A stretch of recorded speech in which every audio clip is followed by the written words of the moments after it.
একই ফ্ল্যাট ভাড়া করে একই জায়গায় রাখবে দুজনকে। এটা আসলে তো কখনো বাংলাদেশের ওয়েদারে সচরাচর এরকম হয় না যে দুইজন ওয়াইফ একসাথে থাকবে, রাজি হবে। আমার নাম জান্নাতুল ফেরদৌস। জান্নাতুল ফেরদৌস, এবং ডাক নাম হচ্ছে নূপুর। নূপুর। সো নূপুর, রাইট নাও আপনার এজ কত? 18+। 18+। আপনার জন্মসাল কত? 2001। 2001-এর কোন মাসে? 9 জুন। 9 জুন। আপনি 18+। জি। সো নূপুর, আপনি কি এই জীবন গল্প অনুষ্ঠানটা শুনতেন আগে থেকে বা দেখতেন? আমি প্রথম থেকেই শুনতাম, একদম প্রথম থেকে। আমার 9 বছর ধরে আমি এই ধরনের অনুষ্ঠান আমি করছি। আমি অত বছর ধরে শুনতে পারিনি, বাট আমি বিগত 2 বছর কি আড়াই বছর, মানে আমি তো এর আগে আরেকটা রেডিওতে করতাম, সেখানেও হয়তো বা শুনতেন, রাইট? নাকি শুধু ঢাকা আমি এফএম? মানে ইউটিউবে যেগুলো প্রচার হয়েছে আমি সবগুলো শুনেছি। That's fine. তো যাই হোক, অনেক বড় একটা ইন্ট্রো হয়ে গেল, আমরা বরং আর দেরি না করি আপনার গল্পটা শুনি। শুরু করুন আপনি। আমার বাবা মা দুজনই বাক ও শ্রবণ প্রতিবন্ধী, তারা দুজনই কথা বলতে পারে না। হয়তোবা এটা এই ইস্যুটার কারণে আমার জীবনের এই অবস্থা। ছোটবেলা থেকে আমি ভালোবাসা কি সেটা পাইনি, বাবা মার ভালোবাসা কি, বড় ভাই বোনের ভালোবাসা কি আমি আসলে। বাক এবং শ্রবণ প্রতিবন্ধী কি তারা জন্ম থেকে ছিলেন? আমার বাবা জন্মগত ভাবে, কিন্তু আমার মা এসএসসি কমপ্লিট করেছে, তারপর একটা পারিবারিক অনুষ্ঠানে তার টাইফয়েড জ্বর হয়। পারিবারিক অনুষ্ঠানে আপনার রং খেলা হচ্ছিল, গ্রামের বিয়ের ভিতরে যেমনটা হয়। তো রং নাক মুখ দিয়ে গিয়ে খুব খিচুনি হয়, তারপর টাইফয়েড জ্বর থেকে আসলে তার জবানটা চলে যায়। তারপর অনেক চেষ্টা করা হয়েছিল ডক্টরের কাছে, মানে ততক্ষণ অবধি খুব দেরি হয়ে যায় এবং রংটা টোটালি ব্রেনের সাথে জমে যায়, যার ফলে আর কোনো তাকে ঠিক করার উপায় ছিল না। ঠিক করার উপায় যদি থাকতো তাও 99% তার মৃত্যুর চান্স ছিল, যার জন্য তাকে এভাবেই মানে রাখা হয়। আমি এখানে একটু বলে নিচ্ছি, ওনার মা আছেন স্টুডিওর বাইরে, এবং ওনার গল্পের প্রেক্ষাপটে হয়তো ওনার মা আসবেন এখানে যদি প্রয়োজন হয়। শুধু মা না, ওনার ছোট বোনও আছেন। আপনারা ধৈর্য ধরে পুরো ভিডিওটা দেখবেন এবং একই সাথে পুরো অনুষ্ঠানটা আপনারা শুনবেন প্রিয় শ্রোতা। প্রয়োজন হলে আমরা ওনাদেরকে স্টুডিওতে নিব। আমি সরি, মানে খুব খারাপ লাগছে শুনতে। তো এই কারণেই মূলত আপনার বাবার সঙ্গে আপনার মাকে বিয়ে দেওয়া হয়েছে? না, আমার মা খুবই সুন্দরী ছিল। আপনার মাকে দেখে আমি বুঝেছি উনি টিনেজে আরো সুন্দর ছিল, তার চুলগুলো খুব সুন্দর ছিল। তার জন্য বিএফডিসি থেকে অনেক প্রপোজাল এসেছিল ফিল্মের জন্য, অভিনয় করার জন্য। হ্যাঁ, তো আমার বাবাও ফিল্ম এফডিসিতে কাজ করতো। তো বাবা অ্যাকচুয়ালি, মা ওখানে যেত শুটিং দেখার জন্য যেত, কিন্তু তখনই হয়তো বাবার পছন্দ হয়ে যায়, যেহেতু বাবাও কথা বলতে পারতো না, কিন্তু ওনার সাইন ল্যাঙ্গুয়েজটা খুব ভালো ছিল। আচ্ছা। তো বাবা মাকে দেখে পছন্দ করে ফেলে। এক পর্যায়ে আমার মার পিছু করতে করতে আমার বাড়িতে চলে আসে, সে মানে মুখের উপরে বিয়ের প্রপোজাল দিয়ে ফেলে। কিন্তু এখানে আমার বাবা আসলে এটাকে ভালোবাসা বলে কিনা জানি না, বাবা একটা রং করেছিল, আমার দৃষ্টিতে এটা রং। তার প্রথম বিবাহ হয়েছিল, তার বাবা মা মানে আমার দাদা দাদি ফোর্স করে বিবাহটা করিয়েছিল, যার ফলে সে ওটা তার মানুষ বলে না যে আমাকে জোর করে বিয়ে দেওয়া হয়েছে, বাবা মার ইচ্ছাতে বিয়ে করলাম। তো আমার বাবাও সেটা করেছিল, কিন্তু সেই ওয়াইফের প্রতি আমার বাবার মন থেকে কোনো ভালো লাগা ছিল না, যার ফলে সে ছোটবেলাটা কাটিয়েছে ঢাকাতে। তো আমার আম্মুকে সে খুব পছন্দ করতো, আর ওটাই আমার আম্মুকে বলা যায় যে আমার আম্মুকে মন থেকে সে পছন্দ করে বিয়ে করেছে। এটা আমার ফ্যামিলির কেউ জানতো না। যখন আমি আমার আম্মুর পেটে, তখন মেবি বিষয়টা একটু ফ্লাশ হয় যে আমার বাবা এখানে রেগুলার আসে, হঠাৎ কোথায় চলে যায়, কোথায় থাকে সে। আস্তে আস্তে যখন আমার জন্ম হয়, তখন আমার আম্মুর বিয়েতে যারা সাক্ষী ছিল বা বাবার ফ্রেন্ড ছিল যারা কথা বলতে পারে না, সেখান থেকে একটা জিনিস লিক হয় যে তার দেশের বাড়িতে ওয়াইফ আছে, তাদের ছেলে মেয়েও আছে। তখন আমার বাবা আসলে এটা টোটালি খোলসা করে সবার কাছে বলে যে আমি আসলে ওকে ভালোবাসতাম, ওকে যদি এটা বলতাম তাহলে তো তাকে বিয়ে করতে পারতাম না। তখন বিষয়টা আসলে ওপেন হয়। তখন আমার মা খুব রাগারাগি করে, এটা স্বাভাবিক, প্রত্যেকটা মহিলাই করবে। মা সুইসাইড করার চেষ্টা করে, তখন বাবা অনেক বুঝায়। তারপর দুই ওয়াইফকেই বাবা ডিসিশন নেয় যে একই সাথে রাখবে, একই ফ্ল্যাট ভাড়া করে একই জায়গায় রাখবে দুজনকে। এটা আসলে তো কখনো বাংলাদেশের ওয়েদারে সচরাচর এরকম হয় না যে দুইজন ওয়াইফ একসাথে থাকবে, রাজি হবে। তো আমার মা কিছুটা মেনে নিয়েছিল, কিন্তু ওনার ওই আগের ওয়াইফটা একটু অন্যরকম ছিল। উনি আসলে, আমার মা যেহেতু কথা বলতে পারতো না, কিন্তু উনি কথা বলতে পারতো। তো ওনার চাল চলন একটু অন্যরকম ছিল। বাবা আমাকে খুব আদর করতো, বাবা আমার জন্য যা নিয়ে আসতো এগুলো করতে ওই মহিলা আমার আম্মুর অগোচরে নিয়ে তার বাচ্চাদের দিয়ে দিত। আমার মা জিজ্ঞাসা করতো আমার মেয়ের খাবার ওদের দিচ্ছে, দুজনের জন্য তো সমান সমান আনছে। এক পর্যায়ে আমার মাকে, মানে বাবা ছিল না ওই দিন, মা রান্না করতেছিল, মাকে নাকি পিছন থেকে এসে ওই পা বটি দিয়ে মানে জবাই করার জন্য পিছন থেকে আসে। মা যখন পিছনে ঘুরে তখন দেখতে পায় মা তাকে ধাক্কা দিতে গেছে, তখন সিলিন্ডার দিয়ে মানে আমার মার মাথায় আঘাত করে সে। তখন এই বিষয় নিয়ে অনেক ঝগড়াঝাটি হয়। মা এটা নিয়ে একটা মেবি জিডি টাইপের কিছু একটা করেছিল, বাবার সাথে অনেকটা সম্পর্কটা ডিস্টেন্স হয়ে যায়। তারপর আমার নানু মাকে নানুর বাড়িতে এনে রাখে। তখন থেকে আমার জন্মটা আসলে ঢাকায়, আমি তখন থেকে নানুর বাড়িতে। আচ্ছা, দাদার ভালোবাসা কি, দাদুর ভালোবাসা কি, চাচার ভালোবাসা কি, আমি আসলে এগুলো পাইনি।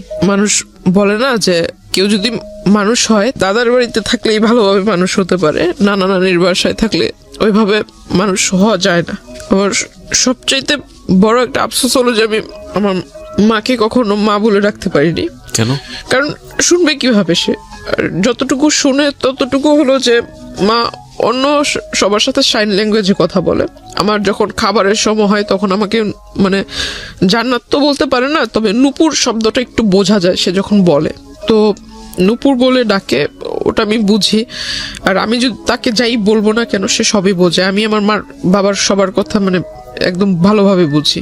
আমি যখন অন্যদের দিকে দেখি যে তারা বাবা মাকে কোনো কিছু চাওয়ার হলে, বাবা আমার এটা লাগবে, বাবা ওটা লাগবে, মাকে বলবে, কোনো প্রবলেম হলে বাবা মার সাথে শেয়ার করবে, আসলে আমার লাইফে আমি ওগুলোর কখনো সুযোগ হয়নি। Just because of language barrier. তাছাড়া আমার যেহেতু আমি বড় ছিলাম, আমার পর আমার 3টা ভাই মারা যায়। কি বলো ওটাকে, মানে ডেলিভারি টাইমটা হতো, তখনই আমার আম্মুর মানে জ্বর হয়ে যেত, প্রচুর জ্বর হয়ে যেত। জ্বরের ফলে বেবিটা ভিতরে বয়েল হয়ে যেত, মানে একদম মানে যখন ভূমিষ্ঠ হতো তখন ডক্টর আমাকে দেখিয়েছে। আমার মার হাই প্রেশার, তো আম্মুকে কখনো এটা ডক্টর দেখায়নি, 3টা বাচ্চাই দেখায়নি, আমাকে দেখিয়েছে। আমি কোলে নিয়েছি, যখন হাতে টাচ করেছে চামড়াটা উঠালে এভাবে উপরে উঠতো, ভিতরেই সিদ্ধ হয়ে গিয়েছে। তখন আমার খুব ছোটবেলা থেকে আমার বাবার খুব মানে ছেলের প্রতি খুব আকর্ষণ ছিল, যে একটা মেয়ে একটা ছেলে থাকবে। ছোটবেলাটা ওই নানা নানির বাসায় কাটানো, মার ভূমিকা বাবার ভূমিকা নানা নানি পালন করেছে লেখাপড়া থেকে। মানে আমার এলাকার মানুষ এখনো বলে, যখন আমি খুব রাগারাগি করি বা খুব কষ্ট পাই তখন আমাকে এখনো বলে যে এই এলাকাটাতে কোনো ফ্যামিলিতে এমন কোনো বাচ্চা নেই যার কোনো মানে সম্পূর্ণ চাহিদা কোনো ফ্যামিলি সম্পূর্ণভাবে মানে পালন করেছে বা দিতে পেরেছে। কিন্তু আমার একটা ফ্যামিলি ছিল, মানে নানুর যেহেতু টাকা পয়সা যাই ছিল মোটামুটি খুব ভালোই ছিল, সম্পত্তি যা ছিল এগুলো আমাদের জন্য বিক্রি করে, তার নিজের ছেলের জন্য না করে আমাদের জন্য সে বিক্রি করে আমাদেরকে খাওয়াইছে। এখনো অবধি মানে আমাদের কোনো কাজ করতে হয় না, বসে বসে খাচ্ছি। মার বিয়ের পর আজ আমার 18+ চলতেছে, প্লাস আমার আম্মু বিয়ের সম্পূর্ণ বয়সটাই তার মার বাসায়। তো আসলে এগুলো তো আসলে খরচের বিষয় আছে, তাই না? এগুলো কয়জনে করে? এগুলো যদি আমি অ্যাভয়েড করি তাহলে এটা আমি আসলে মানুষ বলে গণ্য হব না, যদি এগুলোকে ভুলে যাই। আমার জন্মের পর যেটা বললাম যে আমার বাবার ছেলের প্রতি একটা আকর্ষণ ছিল, আমার মাকে খুব ফোর্স করলো, যেহেতু 3টা ছেলে মারা গেছে, বাবা খুব রাগান্বিত ছিল। আমার পরপর যে বাচ্চাটা মারা যায় সেটার ফলে আমার বাবার একটা সন্দেহ ছিল যে আমার নানি এটা মেরে ফেলেছে। কারণ আমার নানি ভাবতো হয়তো যে আমার মেয়ে এখানে, আবার একটা নাতনি এখানে, আবার একটা বাচ্চা হলে এটার খরচ কে বহন করবে। আমার বাবার একটা ভুল ধারণা ছিল এটা, আমার মনে হয়। বাবা এটা মানে পুলিশ কেস পর্যন্ত গড়িয়ে গিয়েছিল যে আমার শাশুড়ি বাচ্চাটাকে মেরে ফেলেছে, এরকম খুব একটা ঝামেলা হয়। তারপর আমার মা বলে যে এরকম কিছুই না, ওটা একটা দুর্ঘটনা ছিল, অ্যাক্সিডেন্ট। তারপর বাবা খুব ফোর্স করে মাকে পরবর্তী বাচ্চা নেওয়ার জন্য। দুর্ভাগ্যক্রমে মানে হয়ে যায় মেয়ে। দ্যাট মিন আমার যে বোনটা বাহিরে আছে, 3টা বাচ্চার পরে 3টা বাচ্চা মারা যাওয়ার পরে মেয়ে, 3টা বাচ্চা মারা যাওয়ার পর 16 বছর যখন আমার যখন 16 বছর চলে তখন আমার এই বোনটা। ওকে, ওর বয়স কত এখন? ওর এখন 4 চলতেছে। 4 চলছে। যখন আমরা জানতে পারি যে মেয়ে, যে হসপিটালে মেবি চেক আপ করলে বোঝা যায় যে মেয়ে হবে, তো এই বিষয়টা আমার মা কেন যেন আমার বাবার কাছে বলেনি। মা হয়তো ভেবেছে এটা বলার পর আমার বাবা নারাজ হবে বা ঝগড়াঝাটি করবে। তো আমি আসলে ওই বিষয়টা বুঝিনি, তখন আমি খুব ছোট। বাচ্চা হলো, আমি খুব খুশি যে আমার 3 ভাই আমি নিজের হাতে দেখেছি তাদের লাশটা, তো আমার একটা বোন হবে, আমি খুব খুশি। যে ভাই না হলো বোন তো পাবো। বোনটা যেদিন হলো সেদিন হসপিটালে আমি দেখতে গিয়েছি, বাবা বাহিরে ছিল। বাবাকে শুধু পিকচার পাঠিয়েছিলাম, বাবা বারবার জিজ্ঞাসা করেছিল ছেলে হয়েছে না মেয়ে হয়েছে, বারবার এক কথাই জিজ্ঞাসা করতেছিল। বাচ্চাটা এত সুন্দর সেটা আমাকে কিছু বলতেছে না, শুধু বলতেছে যে ছেলে না মেয়ে। তা আমি কিছু বলিনি, আমি বললাম বাবা আমি এগুলো দেখিনি, বাবু হয়েছে খুব সুন্দর, মার কাছে রেখেছে, আমি শুধু এতটুকুই দেখছি। তখন আমার মা আমাকে বুঝালো যে তোমার 3 ভাই মারা যাওয়ার পর তোমার বাবা আমার সাথে অনেক খারাপ ব্যবহার করেছে, এখন তো মেয়ে হয়েছে, দেখবা ওর কপালটা পুড়লো। ও যখন মানে যে 1 মাস 2 মাস হয়ে যায় তখন ওর চুল ফেলবে, বাচ্চাদের ফার্স্ট চুলটা ফেলবে, তখন বাচ্চাদের জন্য যে প্যাকেট করা থাকে না যে নানান রকম কসমেটিক্স, তো এগুলো মেবি এক্সপায়ারি ডেট মানে ওভার, তো ওই বাবাও খেয়াল করেনি হয়তো যখন কিনে আনছে। ওকে যখন গোসল করানো হয় তখন ওর মাথাটা একদম মেডিসিনের অ্যাফেকশনে ফুলে মাথাটা এত বড় হয়ে গেছিল, মানে একদম লাল লাল হয়ে গেছে, পুরো মাথার ভিতরে কেমন যেন হয়ে গেছিল। ও একটা না 1 সপ্তাহ অসুস্থ ছিল, হসপিটালে আমরা দৌড়াদৌড়ি করছি। তো হঠাৎ করে আমার বাবা দেশে আসে, কিছুদিন পর বাবা দেশে আসে, বাবাকে বললাম যে এই ঘটনা, বাবা কোথায় বাচ্চাকে দেখবে, কোলে নিবে, মানে এগুলো না হয়ে সে ঢুকেই বলতেছে ছেলে হয়েছে না মেয়ে হয়েছে, মাকে জিজ্ঞাসা করতেছে, মা বলতেছে মাথা নিচু করে মেয়ে হয়েছে। বাবা আমার বোনটাকে কোলে নেয়নি। ওনার আগের ঘরে কি কয়জন ছেলে মেয়ে? তার মেবি 2 ছেলে 1 মেয়ে। তারপরই অবস্থা। হ্যাঁ, ওনার যদি এমন হতো যে না একটা ছেলে নাই, প্রথমত এই আচরণটা ছেলে মেয়ের ক্ষেত্রে করাই উচিত না। দ্বিতীয়ত হচ্ছে যে ওনার তো ছেলে আছে, 2 ছেলে আছে, তারপর এটা যাই হোক আপনি মেয়ে হিসেবে বলছেন, এটা খুব দুঃখজনক, আসলে আর কিছু বলার নেই। তো আমার তারপর বোনকে তো এরকম দেখছি।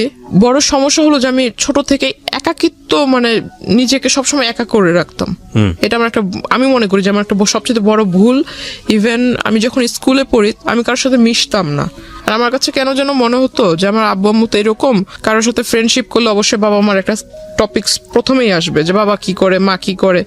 এগুলো শুনলে মানুষ আসলে কোন নজরে আমাকে দেখবে যে ওর বাবা মা কথা বলতে পারে না। আমাদের বর্তমান সমাজের মানুষ যেটাকে বলে বোবা, আর এই জিনিসটা আমার শুনতে খুব খুব খারাপ লাগে, যার জন্য আমি কখনো কারোর সাথে মানে ওইভাবে যদি পরিচয় হয়েও যায়, বাবা মার টপিকস আসলে আমি তার সাথে কথা বলা ক্লোজ করে দিই। তারপর মানে সবার সাথে কথা বলতাম না, একা একা থাকতাম। তো সবাই মনে করতো আমি অনেকটা হিংসুটে বা আমি একটু অন্যরকম, সবার সাথে মিশতে পারি না, আমার ভিতরে জেলাসি কাজ করে। তো আমি আসলে কারো কে আমাকে নিয়ে কি ভাবলো এগুলো আমি কানে দিতাম না। আমার ছোটবেলা থেকেই নামাজের প্রতি একটা আকর্ষণ ছিল, আল্লাহ তাআলার সমস্ত আদেশ নিষেধ এগুলো মেনে চলি ছোট থেকেই। আর আমার ছোটবেলা থেকে কেন জানি ওই যে অ্যারাবিক কালচার যেটা আমার কাছে খুব ভালো লাগে। তো কলেজে উঠলাম, এসএসসির পর যে 3 মাস বন্ধ থাকে, 3 মাসের ভিতরে অনেক ঘোরাঘুরি হয়েছিল, অনেক জায়গায় মানে ঘুরছি। তো হঠাৎ করে একটা বিয়ের প্রপোজাল আসে আমার জন্য। তো ছেলেটা মেবি রাজনীতিতে জড়িত ছিল।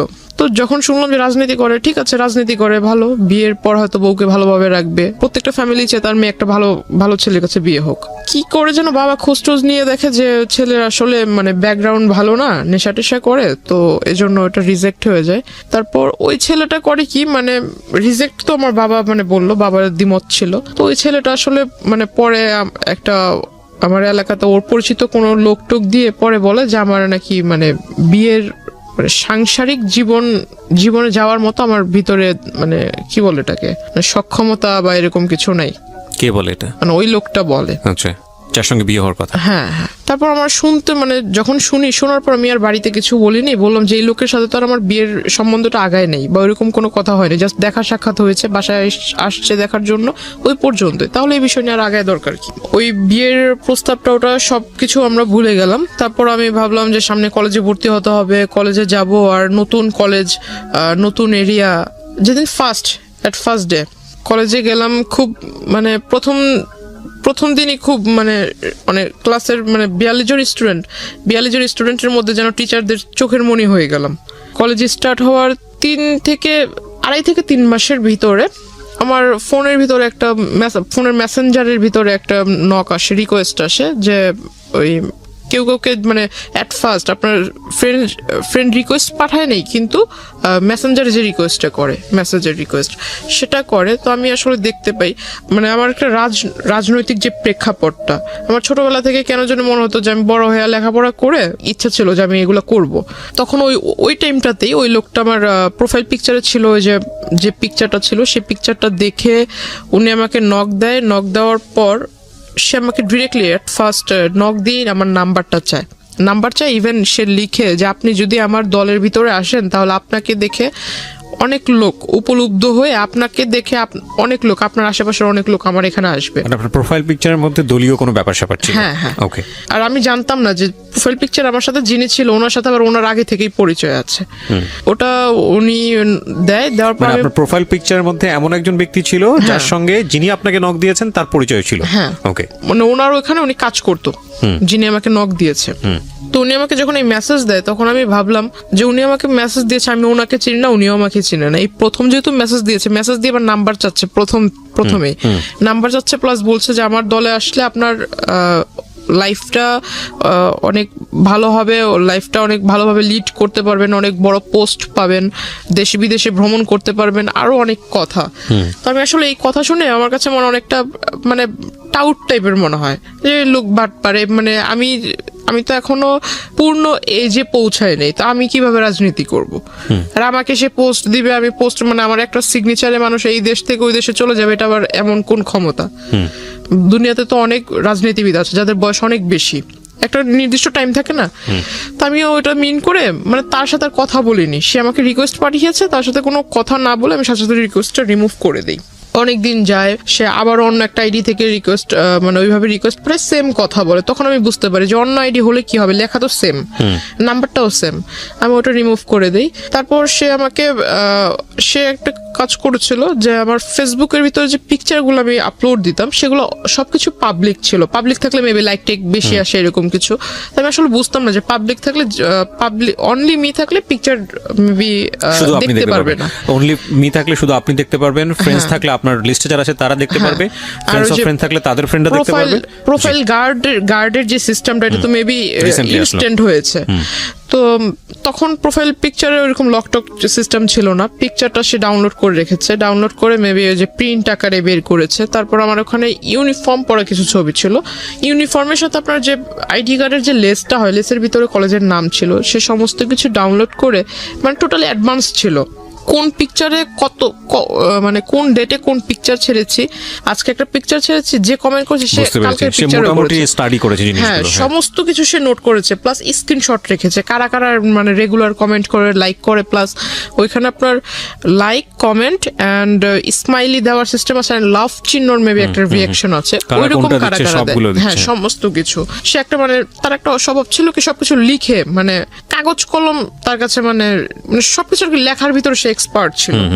তো এরকম নোট করে রাখে, ছবি টবি প্রিন্ট করে রাখে, যা যা ছবি ছিল সমস্ত ছবি সে ডাউনলোড করে। তারপর যে কলেজের ছবিটা ছিল সেই ছবিটা নিয়ে আমার কলেজে যায়, কলেজে যাওয়ার পর এটা খুঁজে, কলেজের ওইখানে আমাদের সিস্টেম ছিল যে বাহিরের কেউ আসতে পারবে না, প্লাস কোনো গার্ডিয়ান ভিতরে আসতে পারবে না, গার্ডিয়ান যদি আসে তাহলে গেটের বাইরে থাকতে হবে, টাইম হয়ে যাবে ছুটির তখন নিয়ে যাবে।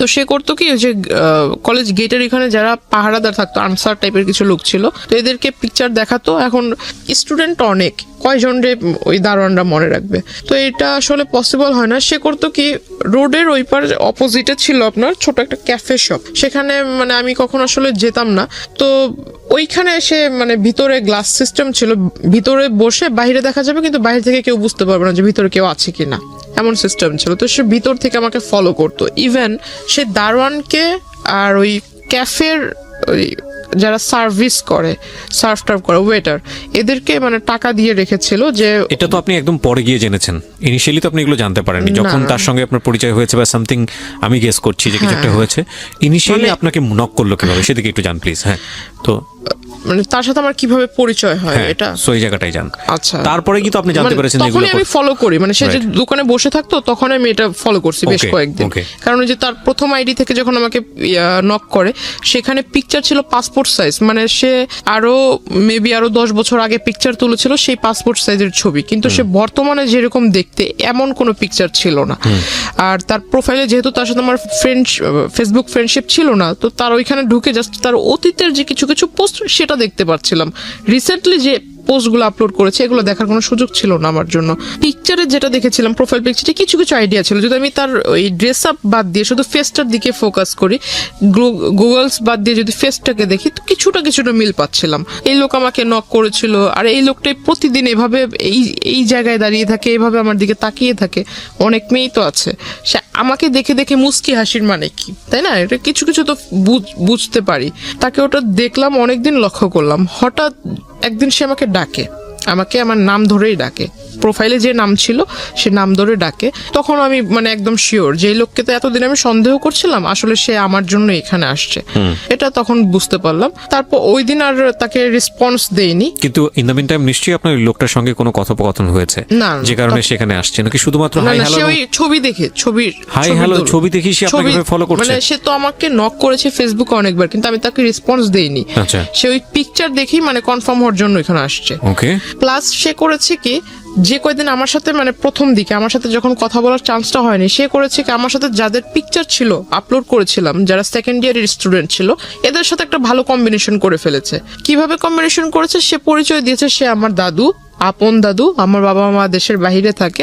আর আমি যেটা করেছিলাম, আপনাকে প্রথমে বলেছিলাম যে আমার অ্যারাবিক কালচারের প্রতি একটা মানে কি বলে এটা, ঝোঁক ছিল, ভালোবাসা ছিল। হ্যাঁ, মানে ওটা আমি মেনটেন করতাম আর কি। তো আমি করেছিলাম যে যারা, তখন আমি আসলে বুঝতাম না, আইডিটা যেহেতু আমার ক্লাস 8 থেকে শুরু, তো আমি আসলে বুঝতাম না। আমি অনেকেরই দেখেছি যে ফেক আইডি তৈরি করে, তখন বুঝতাম না ফেক আইডি কি। অনেকে অনেক রকম ডিটেলস দেয় যে আমি থাকি এখানে কিন্তু অ্যাড্রেস দেয় অন্য জায়গার। তো আমি যেহেতু অ্যারাবিক কান্ট্রি লাইক করতাম, তো আমি করেছিলাম কি যে ইউনাইটেড মানে আপনার দুবাইয়ের একটা অ্যাড্রেস দিয়েছিলাম, স্কুলও ওইখানকার দিয়েছিলাম। তো আমি মানে আরবিতেও ভালো, ইংরেজিতে মোটামুটি ভালো, বাংলায়ও ভালো। তো আমার মানে এটা দিলে কে এটা দেখতে আসবে, আমার ধারণা ছিল এরকম। আর আইডিটাও খুলে দিয়েছিল আমার এক ভাগিনা। তো আসলে পাসওয়ার্ড টাসওয়ার্ড সব ও জানতো, এগুলোর প্রতি এটা যে আসলে ইম্পর্টেন্ট এটা আর আমার মাথায় ছিল না। সে ওই জিনিসটা আসলে নোটিস করেছে যে আমি দুবাইয়ের নাগরিক, আমার বাবা মা ওখানে থাকে, সেও এটা পরিচয়। ঠিক আছে, আমার বাবা মা দুবাইতে থাকে, আমি ওইখানে স্কুলে লেখাপড়া করেছি, বাংলাদেশে আসছি বড় হয়ে, এখন এখানে কলেজে পড়তেছি। সে জানে না যে আমি বাংলাদেশি হাই স্কুল আর প্রাইমারি লেভেল পার করেছি। সে মনে করছে আমি দুবাইতে লেখাপড়া করেছি, দুবাইয়ের নাগরিক, সিটিজেনশিপ আছে, তার ফিলিংস ছিল এরকমটা। তো সে করে কি, সেকেন্ড ইয়ারের যে মেয়েরা ছিল তাদের সবার কাছ থেকেই মানে সে ডিটেলস নেয় যে আমি আসলে কোন টাইমে কলেজে আসি, আমার সাথে আসলে কারো অ্যাফেয়ার আছে কিনা, আমি যখন কলেজে আসি কোনো ছেলে টেলে আমাকে আগায় দিতে আসে কিনা, এভরিথিং ডিটেল সে নেয়। প্লাস আমার কোনো গার্ডিয়ান কোনোদিন কলেজে এসেছে কিনা। তখন 2-1 মেয়ে বলে যে হ্যাঁ ওর সাথে তো একজন মহিলা এসেছিল, দ্যাট মিন আমার মার কথা, একজন মহিলা এসেছিল, সাথে বেবি ছিল। তো ওই লোক বলছে যে ওর মানে কোন মহিলা এসেছিল আইডিয়া আছে কিনা। তো আপনার সঙ্গে এগুলো আপনি জেনেছেন কিভাবে? মানে ওই মেয়েদের কাছ থেকে। আচ্ছা, ওই মেয়েরা এসে আপনাকে নক করেছে? মানে ওরা মেয়েদের সাথে, আমার সাথে তো তার কথা হচ্ছে না, কিন্তু ওই মেয়েদের সাথে সে ভালো একটা কন্ট্রিবিউশন করে ফেলছে। সো পরবর্তীতে মেয়েরা এসে আপনাকে এটা বলেছে? আমাকে বলেছে, মানে যেমন গতকালকে ঘটনা ঘটেছে, আজকে এসে বলছে যে এরকম একজন তোমাকে খোঁজ করছিল। ওকে, আমাকে বলছে, পরে আমি জানতে পারলাম। তো ওরা বলছে যে ওর মা, তো উনি বলছে যে ওর মা কিভাবে হবে, ওর মা বাবা তো দুজনেই দুবাইতে থাকে, আমি ওর দাদু, আপন দাদু, আমি শুধু বাংলাদেশে। ওর সমস্ত দেখাশোনা সমস্ত কিছু আমি করি, ওর লেখাপড়ার খরচ বাবদ সবকিছু আমি বহন করি, বাবা মা বাহিরে থাকে। তখন আমাকে বললো যে তুমি ওই দিন যে মহিলা আসছে, তো আসলেই কি উনি তোমার আম্মু? তো আমি বললাম হ্যাঁ, এতে সন্দেহ আছে নাকি। পরের দিন আমি আমার মাকে, বোনকে, নানুকে বললাম যে তোমরা একটু কলেজে আইসো, আমার টিফিন পিরিয়ডের পরে কলেজে এসো। তারা গিয়েছে, তখন আমি সবাইকে দেখালাম যে এই যে আমার আম্মু, এটা হলো আমার নানু। তো সবাই বলতেছে তুমি এত স্মার্টলি চলাফেরা করো, তোমার নানু এরকম কেন? এখন কাউকে আর বুঝাইতে পারি না যে আমার নানু তো হলো গ্রামের মহিলা, কারণ সে যেভাবে চলা পছন্দ করে সে ওভাবেই চলবে। তো সবার ভিতরে একটা ডাউট ছিল যে আমি হয়তো মানে একদম লোয়ার ক্লাস, মিডল ক্লাস যেমনটা থাকে, মিডল তো একটু উচ্চবিত্ত, মেবি মধ্যবিত্ত, তার লোয়ার ক্লাসে যেমন থাকে যে ওইখান থেকে উঠে এসে হয়তো একটু পার্ট নিচ্ছি, এমন একটা ধারণা ছিল। কারণ ওই যে আমার দাদু সেজেছে, সে অনেক কিছু মিসআন্ডারস্ট্যান্ডিং তাদের ভিতরে তৈরি করে দিচ্ছে। এখন সবাই আমাকে একটু অন্য নজরে দেখছিল যে আমি আসলে মিথ্যা বলছি, এটা সেটা। সবাই একে অপরের সাথে মানে একটু উকি ঝুঁকি করে কথা বলছিল। আমাকে যখনই কেউ দেখে তখনই আমার সামনে একজন আরেকজনের কানে কানে কথা বলে, তখন আমার কাছে একটু সন্দেহ হলো।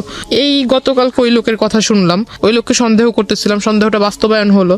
আবার এখন এরা আমাকে, এতদিন এরা আমার সাথে কথা বলার জন্য সামনে আসতো, গায়ে পড়ে কথা বলবে, আমি কথা বলতাম না। এখন মানে এরাই আমাকে দেখে মানে একজন আরেকজনের কানে কানে কথা বলছে, নিশ্চয়ই মেবি বাজে কিছু। তখন জানতে পারলাম, জিজ্ঞাসা করলাম সেকেন্ড ইয়ারের একজনকে যা জিজ্ঞাসা করলাম যে কি হয়েছে, তোমরা তো আমার মানে তোমরা পারো না আমাকে তোমাদের ক্লাসে টাইনা নিয়ে যায় মানে একসাথে বসায় রাখ, তো তোমরা এখন আমার কাছ থেকে দূরে দূরে সরছো, আমার সাথে কথা বলছো না, কারণ কি? তখন আমাকে তাদের ফোন বের করে দেখালো, এই যে দেখো। দেখে আসলে খুব রাগ হয়েছিল, দেখলাম যে একটা ফেক আইডি তৈরি হয়েছে খুব খুব রিসেন্টলি, মানে এক মাস এরকম হবে। সেখানে লেখা তার নাম অর্ধেক আমার নাম অর্ধেক, প্রথমে তার নামের অর্ধেকটুকু পরে আমার নামের অর্ধেকটুকু মিলিয়ে একটা আইডি তৈরি করেছে। এখন একটা পিকচার, যে কিছু কিছু সহজ যেগুলো বোঝার উপায়, যে আপনার সফটওয়্যার আছে যে কলেজ মেকার বলে, বা কোলাজ photo- মেকার, হ্যাঁ, কোলাজ মেকার, আচ্ছা, যাই হোক, ওই পিকচার মানে এই পাশে একটা ছবি বসানো, এই পাশে Right, একটা ছবি, collage তো করা যায়, দেখাই হ্যাঁ। যাচ্ছে, বুঝতেই পারতেছি যে এখানে একটা বসেছে, এই জায়গায় একটা এডিট করা হয়েছে। তো আসলে এটা ওরা সেকেন্ডারি স্টুডেন্ট, ওদের মাথায় কেন ঢোকে নেই আমি জানি না। তখন আমি বললাম, এটা তো তোমরা নিজেরাই দেখছো যে পিকচারটা এরকম করে বসানো হয়েছে, তো এটা আসলে যেভাবে বলছে এরকম তো ঠিক না। আর তোমরাই বলতেছো ওই লোক তোমাদের কাছে পরিচয় দিচ্ছে আমার দাদু, তারপর এইখানে লেখা যে হাজব্যান্ড ওয়াইফ, তাহলে তোমরা এটা কিভাবে মানছো? ওইখানে লেখা ছিল হাজবেন্ড ওয়াইফ। হ্যাঁ, হাজব্যান্ড ওয়াইফ, তার সাথে আমার অনেক আগের থেকে রিলেশন, সে আমাকে বিয়ে করবে, বিয়ে করে নাই, বিয়ে করবে, কিন্তু হাজব্যান্ড ওয়াইফ, ওই যে Engaged, আচ্ছা। এঙ্গেজ করলে মানুষ বলে না যে অলরেডি বিয়ে হয়ে গেছে, এরকম টাইপের, যে কাবিন টাবিন করে যখন আংটি পরালে মেবি এরকম কিছু একটা ইন রিলেশনশিপ রেখা ছিল এরকম। তো আইডিটার ভিতর বেশি কয়েকটা ছবি ছিল না, তবে আমার প্রোফাইলে যে কিছু ছবি ছেড়েছিলাম এখান থেকে কিছুটা ওইখানে দেখেছি আমি। তখন পর্যন্ত ওই লোকটার সঙ্গে আপনার কোনো না, কথোপকথন কথা হয়? হয়নি। তারপরে যে আমি তার সাথে মানে একটা আগ্রহ আচ্ছা। জাগলো, তার সাথে এবার কথা বলবো আমি, এতদিন সে আমাকে ফলো করছিল, এবার আমি তার সাথে মানে সামনাসামনি কথা বলবো। তখন আমি তার আইডিতে নক দেই, আইডিতে নক দেওয়ার ফলে সে আমাকে ডিরেক্টলি বলে যে আমি আইডিতে মেসেঞ্জারে কথা বলবো না, নাম্বার দেন, নাম্বারে ফোনে কথা বলবো। তো আমি বললাম এখন তো আমার মানে জানতে হবে সে যে এই কাজটা করলো, এত বড় একটা সমস্যা তৈরি করলো আমার জন্য, এটা মাত্র আমার কলেজের স্টুডেন্ট মানে ক্লাসমেট বা সিনিয়র স্টুডেন্টও দেখেছে, এটা যখন আমার বাড়ি পর্যন্ত যাবে, আল্লাহ না করুক যদি এটা জেনে যায়, তখন আমার কি হবে? কলেজ তো এখানে শেষ, আমার বাবা মা এই অবস্থা। তখন আমি তার সাথে মানে যোগাযোগ করার চেষ্টা করি নিজ থেকে, তখন তাকে নাম্বার দিই, নাম্বার দেওয়ার পর সে কথা বলে, সে আমাকে বললো যে আমি আপনার সাথে দেখা করব। তা আমি বললাম দেখা তো আমিও আপনার সাথে করব, আমার মানে আপনি আমার দাদু হন এটা আমি জানতে পারলাম। বলতেছে কার কাছ থেকে জানলেন? তো আমি বললাম এত কিছু আপনার জানার দরকার নেই, আপনি আমার দাদু হন আমি জেনেছি, কেমন দাদু হন আমি দেখবো। আর আপনি বলেছেন যে আপনি আমার দাদু হন, আবার আপনি আমার হাজবেন্ড হন, কোন দিক থেকে আপনার সাথে আমার সম্পর্ক হয়েছে? আমি এটা একটু কথা বলবো আপনার সাথে, যদি পারেন তাহলে আসবেন। অন্যান্য দিন দেখেছি কলেজের বাইরে ওয়েট করেন, যেখানে ওয়েট করেন ঠিক সেখানেই থাকবেন, আমি আপনার সাথে মিট করব। সে আসে, সে ভিতর আপনার যে ছোট ছোট রেস্টুরেন্ট টাইপের কিছু একটা আছে, ওখানে বসে মানে ফোনের উপর একদম খুব বেশি বেশি ফাপড় মারছিল ফোন করে, এই এত লক্ষ টাকার ফার্নিচার সেট করো, ওটা করো, এটা করো, গাড়ি পাঠায় দাও, এটা সেটা। শেষমেশ অনেকক্ষণ ফোনে কথা বলার পরে দেখলাম যে হঠাৎ একটা কল আসলো, তখন বুঝলাম যে তখন সে শুধুই মানে ফাপড় মারতেছিল, কাউকে কল টল কিছুই দেয় নাই, কানে ফোন নিয়ে শুধু বলতেছিল। হঠাৎ একটা কল আসে, তখন কল রিসিভ করে কথা বললো। আমার খুব হাসি পাচ্ছিল তখন, তো আমি আর তখন কিছু বলিনি তাকে ডিরেক্টলি জিজ্ঞাসা করলাম, তার কথা বলা শেষ হলো, তাকে জিজ্ঞাসা করলাম যে আপনি কি ফেসবুক ইউজ করেন আদৌ? বলতেছে হ্যাঁ, করবো না কেন, আমার আইডি এই যে এটা। তো আমি বললাম আপনি কি সাথে মানে যেটা দিয়ে ফেসবুক ইউজ করেন সেই ডিভাইসটা কি নিয়ে এসেছেন? তো এত বড় একটা ট্যাব বের করছে। তা আমি বললাম যে ট্যাব কেন, ট্যাব তো বাচ্চারা ইউজ করে, ট্যাব আপনি ইউজ করেন কেন? কি আমি চোখে সমস্যা, চোখে দেখি না, বুঝি না, ট্যাব মানে ইউজ করি আমি, ফোন বুঝি না। আমি বললাম ভালো। বলতেছে যে আমার বাসায় আইফোন, আইপ্যাড পড়ে আছে, ম্যাকবুক পড়ে আছে, আমি ওগুলো বুঝি না, কিন্তু এই ট্যাব বুঝি। আমি বললাম ভালো, একটু বের করেন আপনার প্রোফাইলটা আমি দেখবো। তার কাছ থেকে ফোন নিয়ে সে মনে করছে আমি শুধু তারটা চেক করবো, তার মানে যে মিছিল টিছিল করছে এগুলোর ছবি টবি দিয়ে ভরা, সে ভাবছে যে আমি ওগুলো দেখবো। দেখার পর দেখলাম বাপরে বাপ, সে তো আমার এই কাহিনী বাদ দেই, এর আগে অনেক মেয়ের ছবি টবি দিয়ে এগুলা করেছে। তাই আমি আর ওগুলো দেখিনি, জাস্ট আমার ছবি দিয়ে যেটা করেছে সে ওটার ভিতরে ঢুকার পর ওটা দেখলাম। দেখার পর সাথে সাথে আমি ওইটার ভিতরে আপনার লগ আউটে ঢুকে, ওখানে লগ আউট করার আগে করেছি যে আইডি ডিঅ্যাক্টিভ করে দেয় না, সে তো বুঝবে না, কারণ সে বোঝে কিনা সেটার আমি জানতাম না যে আদৌ সেইগুলো এই সম্বন্ধে আইডিয়া আছে কিনা। লগ আউট করার আগে ডিঅ্যাক্টিভ করেছিলাম মেবি, তারপর আমি ওইটা ওখান থেকে কেটে দিই। এখানে একটু বলে রাখি, ডিঅ্যাক্টিভ করলেও এটা কাজ আপনি যখন পরবর্তীতে আবার ঢুকবে তখন ওটা অটোমেটিক্যালি অ্যাক্টিভ হয়ে যাবে। ডিঅ্যাক্টিভ আইডি ডিঅ্যাক্টিভ হলে যে সেটা পার্মানেন্টলি ডিলিট হয় বিষয়টা এরকম না, পার্মানেন্টলি ডিলিটের আলাদা একটা অপশন আছে। হ্যাঁ, সো আইডি ডিঅ্যাক্টিভ করা মানে হচ্ছে আইডিটা অ্যাক্টিভ না, ওই দিন যে করে দিয়েছে তারপর আর ওই আইডি সে চালায় নাই। আচ্ছা fine, it's very interesting. But ID deactive করলে আইডিটা ডিঅ্যাক্টিভ হয় না, ওইটা আলটিমেটলি একটা রিজিউম হয়ে থাকে। আপনি যখনই আবার আইডিতে ঢুকবেন সঙ্গে সঙ্গে ওটা অ্যাক্টিভ হয়ে যায়। হ্যাঁ বলেন। তো আমি ওটা করে দিলাম, দেওয়ার পর মানে তখন একটু চিন্তা করলাম যে এই লোকের সাথে মানে কোনো মতো কথা বলে আমার যা কাজ করার ছিল করছি। আর ওখানে দেখলাম যে মেসেঞ্জারে ঢুকে দেখলাম ওই আইডিটাতে যে আমার আইডিতে যারা রেগুলার লাইক কমেন্টস দিত এদের আইডি প্রোফাইলে ঢুকে এদের মেসেঞ্জারে মানে কারোর সাথে ফ্রেন্ডশিপ করেনি, বাট মেসেঞ্জারে ঢুকে ঢুকে খুব বাজে বাজে কথা বলছিল, তুই করে অনেক বাজে বাজে কথা বলছিল যে আমার ওয়াইফ, ও আমার হাজব্যান্ড, তুই আমার সাথে ওই আমার আইডিতে কেন এইগুলা করিস, ওটা মানে খুব বাজে বাজে লেখা ছিল। তার ওখান থেকে বের হওয়াটাই আমার জন্য ইম্পর্টেন্ট ছিল, তো আমি তার সাথে ওটা তো করে দিছি, কাজ শেষ। তার ট্যাব তার হাতে দিয়ে দিলাম। তারপর সে আমাকে বলতেছে যে আপনার বাবা মা কেমন আছে, আপনার বোন দেখলাম খুব সুন্দর, তারপর বললো যে বিয়ে শাদীর মানে কাউকে পছন্দ করেন কিনা এটা সেটা। তো আমি বললাম আপনি আমার কলেজের যা পরিচয় দিয়েছেন আপনি আমার দাদু, তো আমাকে এখানে আপনি বলার দরকার নেই, তো তুমি করে বলেন, দাদু তো আপনি আমাকে নাতনি বলে ডাকেন, আমি আপনাকে দাদু বলে ডাকবো। তো ওইখান থেকে সে খুব মানে বিষয়টাকে খুব ফানি নিয়েছিল, কিন্তু আমার ভিতর তো খুব রাগ হচ্ছে।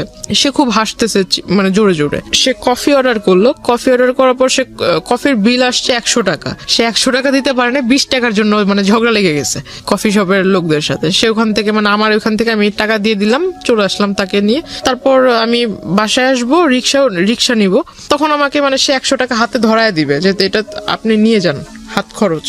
তাই আমি বললাম যে আপনি 20 টাকা ওখানে দিতে পারলেন না, আপনি আমাকে 100 টাকা দিচ্ছেন হাত খরচ। তো বলতেছে না, এটা কফির দাম আর কয় টাকা। কাজ ছিল যেটা আসলে সে কাজটা যে করেছে তার এখান থেকে করেছে কিনা আমার এটা দেখার প্রয়োজন ছিল। প্লাস যদি আমার মাথায় টেন্ডেন্সি ছিল যদি এটা সে তার ডিভাইস থেকে করে থাকে, সেই ডিভাইস যদি তার সাথে থাকে আমি সেটা ওখান থেকে ডিলিট করে দিব, গেল এই প্রবলেম। সে যদি মানে নেটওয়ার্কিং সাইটে যদি ভালো জ্ঞাত থাকে তাহলে ভালো, আর যদি জ্ঞাত না থাকে তাহলে এটা আমার জন্য প্লাস পয়েন্ট। তো এখান থেকে যদি আমি ডিলিট করে দিই তাহলে সেটা আর সে করতে পারবে না। রাইট, আমরা এখানে দুটো জিনিস যুক্ত করতে চাই গল্পটার শক্ত অবস্থান করার জন্য, কারণ ইতিমধ্যে অনেকের মনেই অনেক ধরনের প্রশ্ন চলে এসছে। এই লোকটার সঙ্গে এই যিনি আজকে আমাদের এখানে আছেন গেস্ট, জান্নাতের মূল যে জায়গাটা থেকে সম্পর্ক, ঠিক সম্পর্ক না মানে এই ধরনের যে আদান প্রদান হচ্ছে বা এক ধরনের যোগাযোগ তৈরি হয়েছে, সেটার মূল কারণটা হচ্ছে জান্নাতের একটা পলিটিক্যাল ব্যাকগ্রাউন্ড আছে যেটা আমরা এখানে রিভিল করিনি, এবং সে চাইতো পলিটিক্স করতে, যে কারণে তার প্রোফাইল পিকচারে সে যাদের সাথে মুভ করেছে সেই সব মানুষদের ছবি ছিল, এবং যেই ভদ্রলোকটি তাকে নক দিয়েছে তিনিও পলিটিক্সের সঙ্গে জড়িত ছিলেন, এবং তিনি ওই তার এরিনার হওয়ার কারণে ওর প্রোফাইলে নক দিয়েছে। নক দেওয়ার পরে ওদের মধ্যে কোনো এক রকমের কথোপকথন হয়েছে। সামহাও ওই পিপলটা মানে যে ভদ্রলোককে আমরা এখানে কথা বলছি তিনি জান্নাতকে ট্র্যাক করা শুরু করেছেন, এবং ট্র্যাক করে যখন কনভিন্স করতে পারছে না তখন তার নামে উল্টাপাল্টা ছড়াচ্ছে অ্যাকর্ডিং টু জান্নাত, এবং জান্নাত এইটাকে মিটিগেট করার জন্য, এইটাকে সলভ করবার জন্য এই লোকটার সঙ্গে দেখা করেছে। ওকে, আমি সবসময় বলি যে স্টোরি লাইনটা হচ্ছে এটা, বিলিভ করা না বিলিভ করা এটা আপনার ব্যাপার, কিন্তু যেই জায়গাটা নিয়ে বিতর্ক থাকবে না পুরো গল্পটা বলার পরে, সেই জায়গাটা কি সেটা আমি স্টোরি বলার পরে আপনাদেরকে ক্লিয়ার করব। জি, ওইখান থেকে আমি বাসায় চলে আসি, তার টাকাটা তাকে ফিরিয়ে দিয়ে বাসায় চলে আসি। তারপরের দিন সে আবারও সেম টাইমে, আমার যে ছুটির টাইমটা ছিল, ছুটির টাইমে সে কলেজের ওখানে আসে। তারপর তাকে আমি আসলে বললাম যে আসলে আপনি দাদুর পরিচয় দিয়েছেন, এটা আসলে খারাপ কিছু না। দাদু সেকেন্ডে তো আপনি মিট করেছেন তার সঙ্গে, মানে সে কলেজের ওখানে আসছে পরের দিন, তারপর আপনি দেখা করেছেন পরের দিন আসছে। আমি কলেজ থেকে যখন বের হইতে আমার সামনাসামনি হয়েছে। আমার বাসে উঠলাম, বাস ছিল, বাসে উঠলাম, ওঠার পর সে আমাকে ডাক দিয়েছে। প্রথমে আমি আসলে এটা যেহেতু আমার কাজ যতটুকু ছিল আগের দিন তো আমি করেই দিছি, তারপর তার সাথে কিসের কথা বলা। তো আমি বাসে উঠে গেছি, সেও পিছন পরের বাসে উঠছে, ওই বাসে আর জায়গা ছিল না, পরের বাসে উঠছে। কিন্তু আপনার যে সে এত বড় একটা ক্ষতি করলো বা এরকম একটা কাজ করলো, আপনি তাকে কিছুই বললেন না? না, আমার থটটা ছিল যে আমি বাড়িতে কোনোভাবে না জানুক, কারণ বাড়িতে যদি একবার জানাজানি হয়, প্রিন্সিপাল আমার কলেজের টিচারের মাধ্যমে আমার ফ্যামিলির লোক জানবে। আর যে আমাকে ভর্তি করতে সহায়তা করছে তার কানে যদি বিষয়টা চলে যায় তাহলে আমার লেখাপড়া ওখানেই বন্ধ হয়ে যাবে। তো আপনি তাকে এটা বললেন না যে আপনি নেক্সট টাইম এই কাজটা করবেন না বা এরকম না, বিষয়টা যদি আমার বাড়িতে জানে তাহলে তো আর আমার কলেজেই বন্ধ। না, কিন্তু যেই লোকটা আপনার এই কাজটা করলো তাকে কি কিছু বলেছিলেন যে আপনি এই কাজটা কেন তাকে যে এখন বলবো। আচ্ছা, ওকে, তারপর? তো আমি বাসে উঠলাম, সে ওই বাসে জায়গা পায়নি, পরের বাসে উঠেছে। তো এখানে নামলাম, সেও মানে একদম তাড়াহুড়া করে নেমে আমার মানে সামনে আসছে, বলতেছে যে একটু কথা বলে যান। আমি বললাম, দেখেন আপনি আমার দাদু হিসেবে পরিচয় দিয়েছেন, ভালো কথা। আপনি যে কাজটা করেছেন, মানে সে মনে করছেন বিষয়টা আসলে এখনো জানি না, সে যে কাজটা করেছেন বিষয়টা জানিই না, এটা ভেবেছে। তো আমি তাকে বললাম, যে কাজটা করেছেন কাজটা করা ঠিক হয়নি। যদি আপনার সন্তানের জায়গায় আমি নিজেকে রেখে বলি, তাহলে আপনি নিজের সন্তানের মতো কারোর সাথে এরকম কিছু করতে পারতেন, বা আপনার সন্তানের সাথে যদি এরকম কেউ করতো, আপনি কোন দৃষ্টিতে দেখতেন, আপনি কি করতেন? আপনি যখন এই কাজটা করেছেন আপনার মাথার ভিতরে কি বিবেকের লোপ পেয়েছিল? সে বলতেছে, আমি এমন কি কাজ করেছি, আমি তেমন কিছু করিনি। তখন আমি আমার ফোন থেকে ওই আইডিটা বের করে তাকে দিলাম, এটা কি করেছেন? সে বলতেছে, আমি করিনি। তখন তো আইডি ডিঅ্যাক্টিভ, আপনি কিভাবে বের করলেন? না, তার আইডির যে স্ক্রিনশট, ও আচ্ছা, স্ক্রিনশটটা দেখালেন। স্ক্রিনশট ছিল, সেটা আমি দিলাম। কারণ আমার ওইখানে তো আমারটার সাথে আমি তো আর এই বিষয়ে আগে জানতাম না, এটা তো আমি জেনেছি আমার ওই যে সেকেন্ড ইয়ার স্টুডেন্টের কাছ থেকে।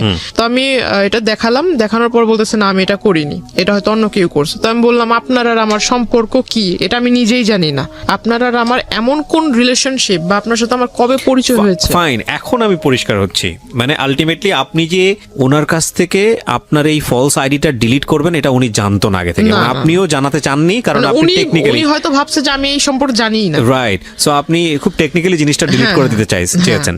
ওকে, ফাইন। তো আমি তাকে যখন দেখাই স্ক্রিনশটটা, সে বলতেছে যে না আমি এটা করিনি। তো আমি বললাম যে, দেখেন মানুষ মানেই মরণশীল, মরতে হবে। আর আপনি যেভাবে মানে ডায়লগ মারেন, এগুলো আসলে আমার সামনে, আমি আসলে যেটা বললাম যে আমি স্ট্রেট ফরওয়ার্ড কথা বললি, এতে যদি কারো খারাপ লাগে আমার কিচ্ছু যায় আসে না, খারাপকে আমি খারাপ বলবো। আমি তাকে মুখের উপরে বলছি যে এইসব ভণ্ডামি ছেড়ে ভালো হন, রাজনীতি করেন বলে যে আপনার প্রভাব আমাকে খাটাবেন বা আপনি আমাকে উমুকের ভয় দেখাবেন, আমি কিন্তু এতে ভয় পাবো না, আর এইসব কথা আমাকে বললেন না। আর যে কাজটা করেছেন কাজটা মোটেও ঠিক হয়নি, আপনাকে আমি সাবধান করব কিভাবে সেটা জানি না, তবে আমি আপনাকে অ্যালার্ট করবো যে আপনি এই কাজটা কখনো করেন না। আপনার কাছে একটা রিকোয়েস্ট থাকবে যে আমার কলেজের এখানে সেইভাবে মানে মানুষের সামনে নাম ধরে ডাকা, জিনিসটা আমার নিজের কাছেও খারাপ লাগে, আর অন্য 10 জন দেখলে সে তো ভালো কিছু ভাববে না খারাপ ছাড়া। যেহেতু আমি মেয়ে, ছেলে হলে এক কথা। বয়সে উনি কি দাদুর মতোই ছিল? 65।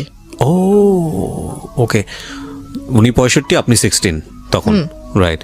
কিন্তু সে নিজেকে মানে সে আমার সাথে যখন মিট হয় তখন নিজেকে মানে একদম ওই যে টিনেজারদের মতো, মানে কেউ ড্রেস আপ চেঞ্জ করলে তো আর সে টিনেজার হবে না। ওকে, বোঝা যায় আর কি জিনিসটা। হ্যাঁ, ড্রেস আপ, চুলে করপ টলপ করে, হ্যাঁ ওইরকম ড্রেস আপ করে আসতো। এগুলো তাকে বললাম, বলার পর সে আসলে হেসে উড়াইয়া দিল।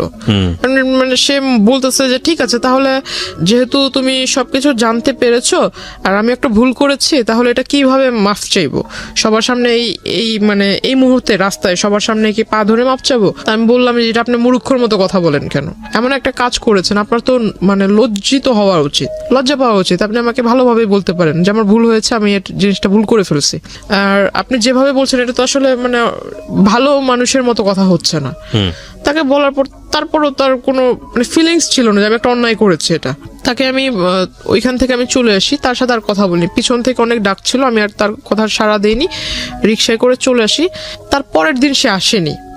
ওই দিন আমার কিছু মানে ক্লাসমেট ওরা আবার ওই যে আসার সময় আপনার ওইখানে স্ট্রিট হকাররা বসতো, আবার স্ট্রিট ফুড টুটও ভালো ছিল। তো ওরা করতো কি, ওইখানে একটা ঢালে এসে খাবার খেত, আইসক্রিম টাইসক্রিম এগুলো সবাই আড্ডা দিত। তো আমাকে বলতেছে যে ঠিক আছে চলো, আজকে তোমার সাথে তো আমাদের ওইভাবে পরিচয় হয়নি বা ওইভাবে কথাটা হয়নি কখনো, আমাদের সাথে চলো একটু, আধা ঘন্টা লেট হলে কিছু হবে না। তো আমার বাড়ি থেকে একটা ছিল, যখন কলেজ ছুটি হয়ে যাবে তার আধা ঘন্টার ভিতরে বাড়িতে থাকতে হবে। এখন সব সময় তো আর এটা পসিবল হয় না, কারণ রাস্তায় যদি জ্যাম থাকে আধা ঘন্টা একটু ওভারও হইতে পারে। একটু ওভার হইলে আমার বাসা থেকে আবার একটু রাগারাগি করতো, অন্য কিছু ভাবতো। তো আসলে পরে আমি ওই দিন একটু দেরি হয়ে গেছিল। ওই দিন দুইটার মতো বেজে যায়। তারপর আমি বাসা থেকে ওইখান থেকে রিক্সা নিয়ে চলে আসি, বাসায় চলে আসি। বাসা থেকে জিজ্ঞাসা করলো, পরে বললাম এই কাহিনী। তখনও অবধি শুধু, যেহেতু আমি ছোটবেলা থেকে সবকিছু আম্মুর সাথে, মানে যে সাইন ল্যাঙ্গুয়েজে আমার কোনো কিছু যেটা করতে যাব বা কোনো কিছু করার একটা স্টেপ নিয়েছি, আম্মুর সাথে শেয়ার করতাম। কারণ আমি জানি যে আমার আম্মু, আমি যা বলবো সেটা শুধু ভালো হলে আমাকে একটা ভালো সাজেশন দিবে, খারাপ হলেও বুঝাবে, কিন্তু কারোর সাথে এটা লিক করবে না। ওকে। তো বাবার সাথে আমার সম্পর্ক ভালো, কিন্তু বাবার সাথে শেয়ার করার সাহস ছিল না। মার সাথেই করতাম। তো মাকে আমি অলরেডি বলে দিছি বিষয়টা, ছবি টবিও দেখালাম যে মা এই লোকে এই ঘটনাগুলো করছে। তো মা আমাকে বললো যে তুমি কলেজে যাবা, ড্রেস আপ, যেহেতু ওইখানে আবার বোরকার এলাও ছিল না কলেজ ড্রেসের কালারের বোরকা এলাও না, ড্রেস আপ পরে যেতে হবে, কলেজ ড্রেস পরে যেতে হবে। তো বাসায় আম্মু আমাকে বললো কি যে তুমি ওই ব্যাগে করে, যে নেকআপ বলে, নেকআপ ব্যাগে করে নিয়ে যাবা, রাস্তা পর্যন্ত যাবা, কলেজের গেটে ঢুকে নেকআপ খুলে ফেলবা, আবার কলেজ থেকে বের হয়ে নেকআপ পরে চলে আসবা, যাতে কেউ ফেস না দেখে। তো ওটা করলাম। এখন মানুষ, আমার মাথায় এটা ছিল না যে মানুষের চোখ দেখলেও মানুষকে চেনা যায়, যে আসলে চোখ দেখলেও বোঝা যায় যে আমি ওই মানুষটাই এটা। তো সে কিভাবে আমার মানে ফলো করে ফেলছে ওই অবস্থাতেই। আমার নেকআপ টেকআপ বাঁধা ছিল, বাসে উঠছি, বাসে উঠে সনি হলের ওখানে নেমেছি, রিক্সায় দিয়ে 1 নম্বরে মাজার রোডের ঢালে চলে আসছি। সে দৌড়াইতে আসছে পিছন থেকে। এখানে একটা জিনিস খেয়াল রাখবেন প্রিয় শ্রোতা, ওনার না আছে কোনো আপন বড় ভাই, না আছে বাবার দিক থেকে কোনো হেল্প, মা আছেন তিনি আসলে বাক প্রতিবন্ধী, নানা এবং নানু বয়স হয়ে গেছে তাদের। সুতরাং এরকম একটা মেয়ে, এরকম একটা বখাটে লোকের দ্বারা প্রতিনিয়ত হ্যারাসমেন্টের শিকার হচ্ছে। অ্যাকর্ডিং টু হার ওয়ার্ডস, যদি আমরা তাকে বিলিভ করি, তাকে তো একটা শেল্টার দিতে হবে, তাকে তো একটা সাপোর্ট দিতে হবে। অন্যান্য ভাই বোনদের ক্ষেত্রে হলে হয়তো এরকম হতো যে ভাইটা সাথে যাচ্ছে বা মাটা সাথে যাচ্ছে, তাকে গার্ড দিয়ে নিয়ে আসছে। ওর ক্ষেত্রে সেটা সম্ভব ছিল না। সো এগুলো একটু খেয়াল রাখবেন। জি বলেন। তারপর তো ওখান থেকে মানে চলে আসছি, সে পিছন থেকে দৌড়ায় আসছে, দৌড়ায় এসে মানে যে রিক্সার যে হুড যেটাকে বলে, এটা পিছন থেকে এরকম টান দিয়ে ধরেছে। তো রিক্সাওয়ালা পিছনে যখন তাকাইছে, ওই লোক হঠাৎ করে সামনে এসে বলতেছে যে তোমার সাথে আমার কিছু কথা ছিল। তাই আমি বললাম, এটা কোন ধরনের সভ্যতা? আপনি মাঝ রাস্তার ভিতরে এরকম করে আসছেন, আর একটু পরে একটু আগায় গেলে আমার নদী পার হতে হবে। তো ওখানে আমার মানে দেখা গেছে আমাদের ওই পার থেকে অনেক লোক আসা যাওয়া করে। কোন একটা লোক যদি মানে দুর্ভাগ্যবশত দেখে ফেলে এরকম, আপনাকে আমি চিনি না, আপনি আমাকে ওইভাবে চিনেন না, এটা কিন্তু অন্য কেউ বুঝবে না, নিশ্চয়ই খারাপ একটা ধারণা করবে। আপনি এই কাজটা করছেন, এটা আসলে ভালো না। তাকে বুঝালাম। তো বলতেছে যে তুমি যদি এখন এখানে কথা না বলো, তাহলে আমি কোনো কিছু একটা করে ফেলবো। তো আমি বললাম, আপনি কি করবেন না করবেন এটা আপনার বিষয়, এটা আমার কাছে তো বলে লাভ নেই। তো বলতেছে না, আমি কোনো কিছু একটা করে ফেলবো। তো আমি আসলে তার কথা, মানে সে আমার এজে বড়, যদিও বড় ছিল, আমি তার আসলে এই জায়গায় মানে এরকম ধাক্কা দিই। আমি রিক্সাওয়ালাকে বলি যে তুমি যত তাড়াতাড়ি পারো যে ট্রেনে চলে যাও, এই জায়গাটা তুমি পার করো যত তাড়াতাড়ি। তো ওইখান থেকে ওই দিন সে আমাকে পিছন থেকে আর কি বলছিল, খুব চিৎকার করে বলতেছিল যে তোকে আমি দেখে নিব, তোর এই কিসের এত তোর গৌরব, কিসের এত বাহাদুরি, এগুলো আমি দেখে নিব। প্রিয় শ্রোতা, এখানে একটা বিষয় আপনাদেরকে পরিষ্কার করতে চাই, বা জান্নাতের আজকের এই জীবনের জন্য জান্নাতের ভাষ্য অনুযায়ী যে ব্যক্তিটি দায়ী, আমরা তার নাম পরিচয় এখানে উপস্থাপন করছি না, যেহেতু এটা ইনভেস্টিগেটেড শো না। কিন্তু অনুষ্ঠানের শেষে গিয়ে তাকে ফোনে কানেক্ট করব, তার নাম পরিচয় গোপন রেখেই আমরা তাকে ফোনে কানেক্ট করব এবং তার বক্তব্য আমরা আজকে আপনাদেরকে শোনাবো। জান্নাতের জীবনের জন্য এই জায়গাটায় দায়ী, তার সঙ্গে আমরা কথা বলবো একেবারে অনুষ্ঠানের শেষে। সুতরাং সঙ্গেই থাকবেন আশা করছি। সে আসলে কি করবে এমন, আর সে যদি ওই রকম রাজনৈতিক নেতাই হয়, বড় কোনো রাজনৈতিক নেতা হয়, তো প্রত্যেকটা বড় রাজনীতিবিদ মনে করে যে আমি একটা কিছু করতে যাব, এটা যাতে পাবলিশ না হয়। তার রাজনৈতিক ক্যারিয়ার আছে। তো এই লোক যদি অত বড় নেতাই হয়, তাহলে সেই রাস্তার ভিতরে এগুলো করবে কেন? দ্য পয়েন্ট ইজ দ্যাট আপনারও তো রাজনীতির ব্যাকগ্রাউন্ড ছিল, এবং আপনার সম্পর্কে আমি যতটুকু জানি তাতে আপনার যে আত্মীয় স্বজন তারাও মোটামুটি হাই অফিসিয়ালস। তো আপনি কেন তখন একটা স্টেপ নিচ্ছিলেন না? যেহেতু আপনি যে রাজনীতি করতে চান, যে দলের রাজনীতি করতে চান, সেই দলেরই রাজনৈতিক পরিচয় উনি দিচ্ছে। তো আপনি তখন কেন একটা স্টেপ নিচ্ছিলেন না? কারণ এটা তো এক্সিট লেভেলে চলে যাচ্ছে। জিনিসটা আসলে হাইড করে রাখতে চাচ্ছিলাম। সামহাউ এটা হলে আপনার লেখাপড়া বন্ধ হয়ে যাবে।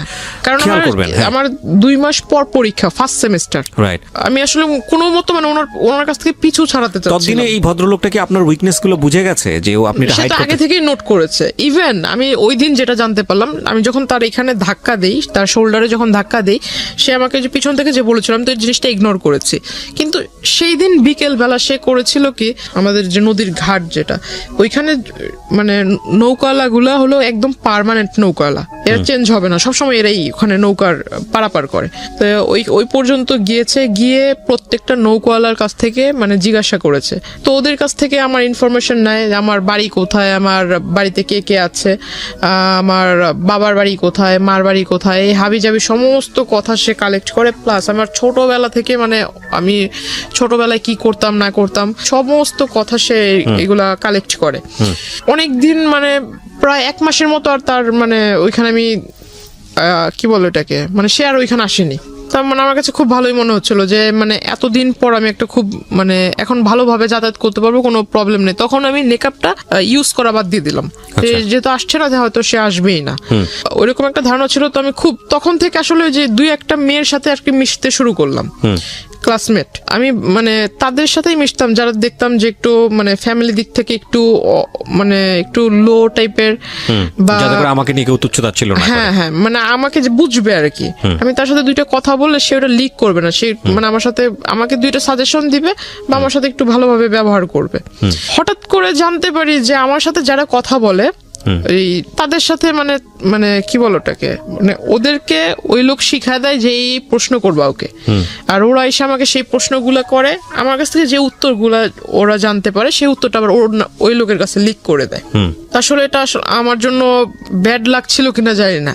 ভালোভাবে পরীক্ষা কেটে গেল। তো আমার মানে সবচেয়ে খারাপ লেগেছিল যে পরীক্ষার রেজাল্ট গুলো খুব খারাপ হয়েছিল। মানে পাস মার্ক যতটা ছিল পাস মার্ক উঠেছে, বাট নাম্বারটা ওইরকম মানে মন মতো হয়নি। ওকে। তো তখন আসলে বাড়ির মা খুব বলল যে কেন এরকম হয়েছে। আমার নানা নানু তো এরকম শিক্ষিত না, তবে মানে তারা ওই মানে পাশ করেছে, ভালো নাম্বারে পাশ করেছে এটা শুনলেই মানে এনাফ। ওকে। কত নাম্বারে পাশ করেছে এটা তাদের দেখার বিষয় না। তো জিজ্ঞাসা করলো যে রেজাল্ট কি, তাই আমি বললাম যে পাশ তো করেছি।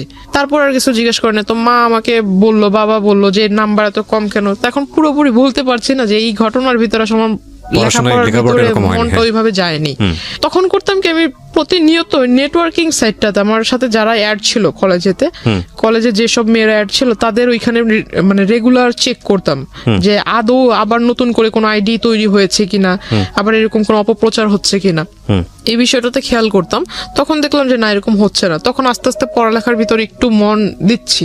পরীক্ষার রেজাল্ট হলো তার 2 মাস পর হঠাৎ আমার বাস স্টপে ওই কলেজ টাইমে যে টাইমটাতে আমি সেই টাইমটাতে সে ওখানে আসে। আসার পর আমাকে মানে ডিরেক্টলি অফার করে যে আমি আসলে তোমাকে বলতে পারিনি, এতদিন তোমার সামনে আসেনি ঠিক, কিন্তু দূর থেকে তোমাকে দেখেছি। হঠাৎ আমাকে বলে ফেললো তোমার বাড়ি অমুক জায়গায়, তুমি এভাবে এভাবে বাড়িতে যাও, ওই নদী ক্রস করতে হয়, নৌকা পারাপার করতে হয়, অমুক বাড়ির পরে তোমার বাড়ি। টোটাল একটা কাগজের ভিতরে মানে যে জায়গা জমি নিয়ে যারাই করে তারা যে ম্যাপ আঁকায় না, রাস্তার ম্যাপ তৈরি করে, এরকম সে আমাকে একদম কলম দিয়ে রাস্তা আঁকায় এটাকে একদম দেখায় দিচ্ছে যে এই নদী পার হওয়ার পর অমুক রাস্তা থেকে এই রাস্তা, এই রাস্তা থেকে সেই রাস্তা, মানে দুনিয়ার যত খোঁজ নেওয়া দরকার ছিল সব নিয়ে সমস্ত একটা পেজের ভিতরে সে আমাকে লিখে দিল। আমি দেখে আসলে অবাক হয়ে গেলাম। বলতেছে যে এনি টাইম আমি তোমার বাসায় যেয়ে মানে প্রপোজাল দিব। আমাকে এইভাবে বলতেছে 400-500 লোক নিয়ে যাব, এখন এদেরকে বসার মতো জায়গা তো দেওয়ার মতো আছে কিনা, বা এদের খাবার টাবার মানে দেওয়ার মতো অ্যাবিলিটি আছে কিনা, নাকি আমি নিয়ে যাব খাবার, এইভাবে বলছে। আমি বললাম যে আপনি আসলে মানে ওই যে আমাদের ওখানে বলে যে যার বিয়ে তার খবর নাই পাড়াপড়শি ঘুম নাই, এই কথাটা তাকে আমি বললাম। তো আমি বললাম যে আপনার কাছে সবকিছু কি মজা মনে হয় নাকি, বাস্তবতা বলতে কি কিছুই নেই। তো এই কথাগুলো বলার প্রেক্ষিতে সে আসলে আমাকে জাস্ট বললো যে তোমাকে বলেছিলাম না যে তোমার এত কিসের গৌরব বা তুমি এত কিসের অহংকার করো, কিসের পাওয়ারে আমার সাথে আমাকে অ্যাভয়েড করতেছো, এটা আমি দেখায় দিব। আর আমি কি, তুমি যে আমাকে বললা যে আমি ভণ্ডামি করছি, এটাও আমি দেখায় দিব। তো সে আসলে ওইখানে হঠাৎ একদিন মানে এই পাঞ্জাবি টাঞ্জাবি পরে কোটি টুটি পরে আমার বাড়িতে হাজির। দুপুর আনুমানিক 3টা বিকেলই বলা চলে, আপনার বাসাতে। হ্যাঁ 3টার দিকে। শুধু বাড়িতে যখন ঢুকবে, আমার যেহেতু রাস্তার পাশে ঘর, চিকন রাস্তা ছিল, রাস্তার পাশে ঘর, বাহির থেকে বলছে যে আমি আসছি, এভাবে বলতেছে যে আমি আসছি। এখন আমার নানা তাকে জিজ্ঞাসা করতেছে ভাই আপনি কে, আপনি মানে কোথা থেকে আসলেন, আপনি কার ঘরে ঢুকবেন বা কাকে চাচ্ছেন, এরকম কিছু একটা। যেমন নানা একটু সোজা টাইপের মানুষ, সে জিজ্ঞাসা করতেছে কার ঘরে যাবেন, কাকে চাচ্ছেন, খুঁজতেছেন কাকে। সে আমার ছবি আমার নানাকে দেখাইছে। দ্য পয়েন্ট ইজ দ্যাট যে এতদিন ধরে আপনি গোপন করলেন যাতে করে ফ্যামিলিতে এই লোকটা না আসে, আপনার লেখাপড়া তো যাতে সে তো বন্ধ না চাচ্ছিল হয়, যে আমার ফ্যামিলিতে ঢুকবে। এবং শেষ পর্যন্ত কিন্তু সেটাই হচ্ছে। হ্যাঁ। So, এগুলো একটু খেয়াল রাখবেন। আমি কেন বলছি যে যে জায়গাটিতে আমরা আসলে ফোকাস করতে চাই সেটা নিয়ে কোনো বিতর্ক থাকবে না। উনি যেগুলো বলছেন সেগুলো কতটুকু সত্য কতটুকু মিথ্যা সেটা নিয়ে বিতর্ক থাকতে পারে, cause this show is not investigative show. কিন্তু যেইটা পরিণতি সেটা নিয়ে তো কোনো বিতর্ক নাই। পরিণতিটা কেন হলো সেটাও বলবো আপনাদেরকে শেষের দিকে গিয়ে। সুতরাং যারা একটু শুনছে মনোযোগ দিয়ে তারা হ্যাঁ। শুনছে তারা হয়তো বলবে যে এই ঘটনাটা মানে যেহেতু এখানে ওই দ্বিতীয় পক্ষ নেই, সো সেই হয়তো মানে যা নিজের মতো করে বলছে, right. নিজের ভালোটা বলতেছে, কিন্তু যে দ্বিতীয় পক্ষ তারও তো এখানে ভালো থাকতে পারে, Right. নিজের মানে খারাপটা গোপন রাখতেছে। আসলে এরকম কিছুই না। যারা শুনতেছেন আমি তাদের উদ্দেশ্যে বলবো যে আমি আসলে আমার লাইফে যেটা আমি ফেস করেছি এমনটা যাতে অন্য কারোর সাথে না ঘটে, এটা একটা মানে Right, অ্যালার্ট করা definitely. হচ্ছে। সেটা তো আমাদের অনুষ্ঠানের উদ্দেশ্য, এবং আমরা সবসময় যেটা বলি যে দুই পক্ষ থাকলে এখানে বিষয়টা অন্যরকম হতো, এবং যাকে নিয়ে বলা হচ্ছে তার পরিচয় আমরা এখানে রিভিল করিনি, এটা আমাদের অনুষ্ঠানের জায়গা থেকে করিনি। কিন্তু এটা উনি ব্যক্তিগতভাবে করবেন কি করবেন না বা অন্য কোথাও হয়েছে কিনা সেটা নিয়ে আমাদের কোনো দায় নেই। কিন্তু আমাদের উদ্দেশ্যটা আসলে ওনার জীবন কি হয়েছে, কেন হয়েছে সেই প্রেক্ষাপটটাকে আপনাদের সামনে তুলে ধরা, কাউকে হেয় করা, কাউকে নিয়ে আলোচনা সমালোচনা করা আমাদের উদ্দেশ্য না। এবং দিন শেষে আপনার জীবনটা যাতে এরকম না হয় সেজন্য আপনি কি স্টেপটা নেবেন সেই লার্নিংটা দেওয়া। ওকে, সো আমরা এইভাবে আগাতে চাই। জি, তারপর কি হলো? বাসায় আসলো। হ্যাঁ, সে বাসায় আসলো। তো বাসায় এসে ঢুকে মানে আমার মাকে মানে প্রথমেই আমার মার পায়ে ধরে মানে আমার সালাম তো মনে করে হয় ফেলছে। আপনার মায়ের বয়স ওনার বয়সের চেয়ে কম হবে। আমার ওনার মেয়ের বয়সের মেবি আমার মা। তো যাই হোক, আমার মার পায়ে ধরে সালাম করে ফেলছে। তো আমার মা মানে এমনিতে একটু রাগী, কারণ পুরুষ মানুষের সামনে সে আসে না। তো আমার মা খুব রেগে গেছে, মানে যে আপনার আমাদের ওখানে বলে শলা, আসলে এটা বলা ঠিক হবে কিনা জানি না, তবু যেটা ঘটেছে আমি বলি। তো আমার মা আসলে শলা নিয়ে আসছে হাতে করে, মানে খুব রেগে গেছে যে আমার পায়ে টাচ করলো কেন এই লোক। তার মানে জানতো যেহেতু আগে থেকে, সুতরাং আপনার মা না, আমার মাকে তো আমি ছবি টবি আগেই দেখাইছি, আর সেই লোক চলে আসছে। আর আমি ততক্ষণ অবধি মানে নানার কাছ থেকে শুনছি অন্য ঘরে, মানে মাত্র গোসল করে এসে ঘরে ঢুকছে, আর ওই টাইমে বাইরে থেকে কিন্তু সাউন্ড পেয়েছে, সে বলতেছে আমি আসছি। এইটা শুনে মানে একটু মনের ভিতরে যেন ধুক ধুক করতেছে আমার। আমি বলতেছি যে এই লোক যদি এখন বাড়িতে মানে আগে পরে সবকিছু বলে, আমি তো আসলে লেখাপড়াটা বুঝি আজকেই আমার শেষ, আর যাইতে পারবো না। আমার মাথা একদম বই টই সব একদম পুড়ে ফেলবে।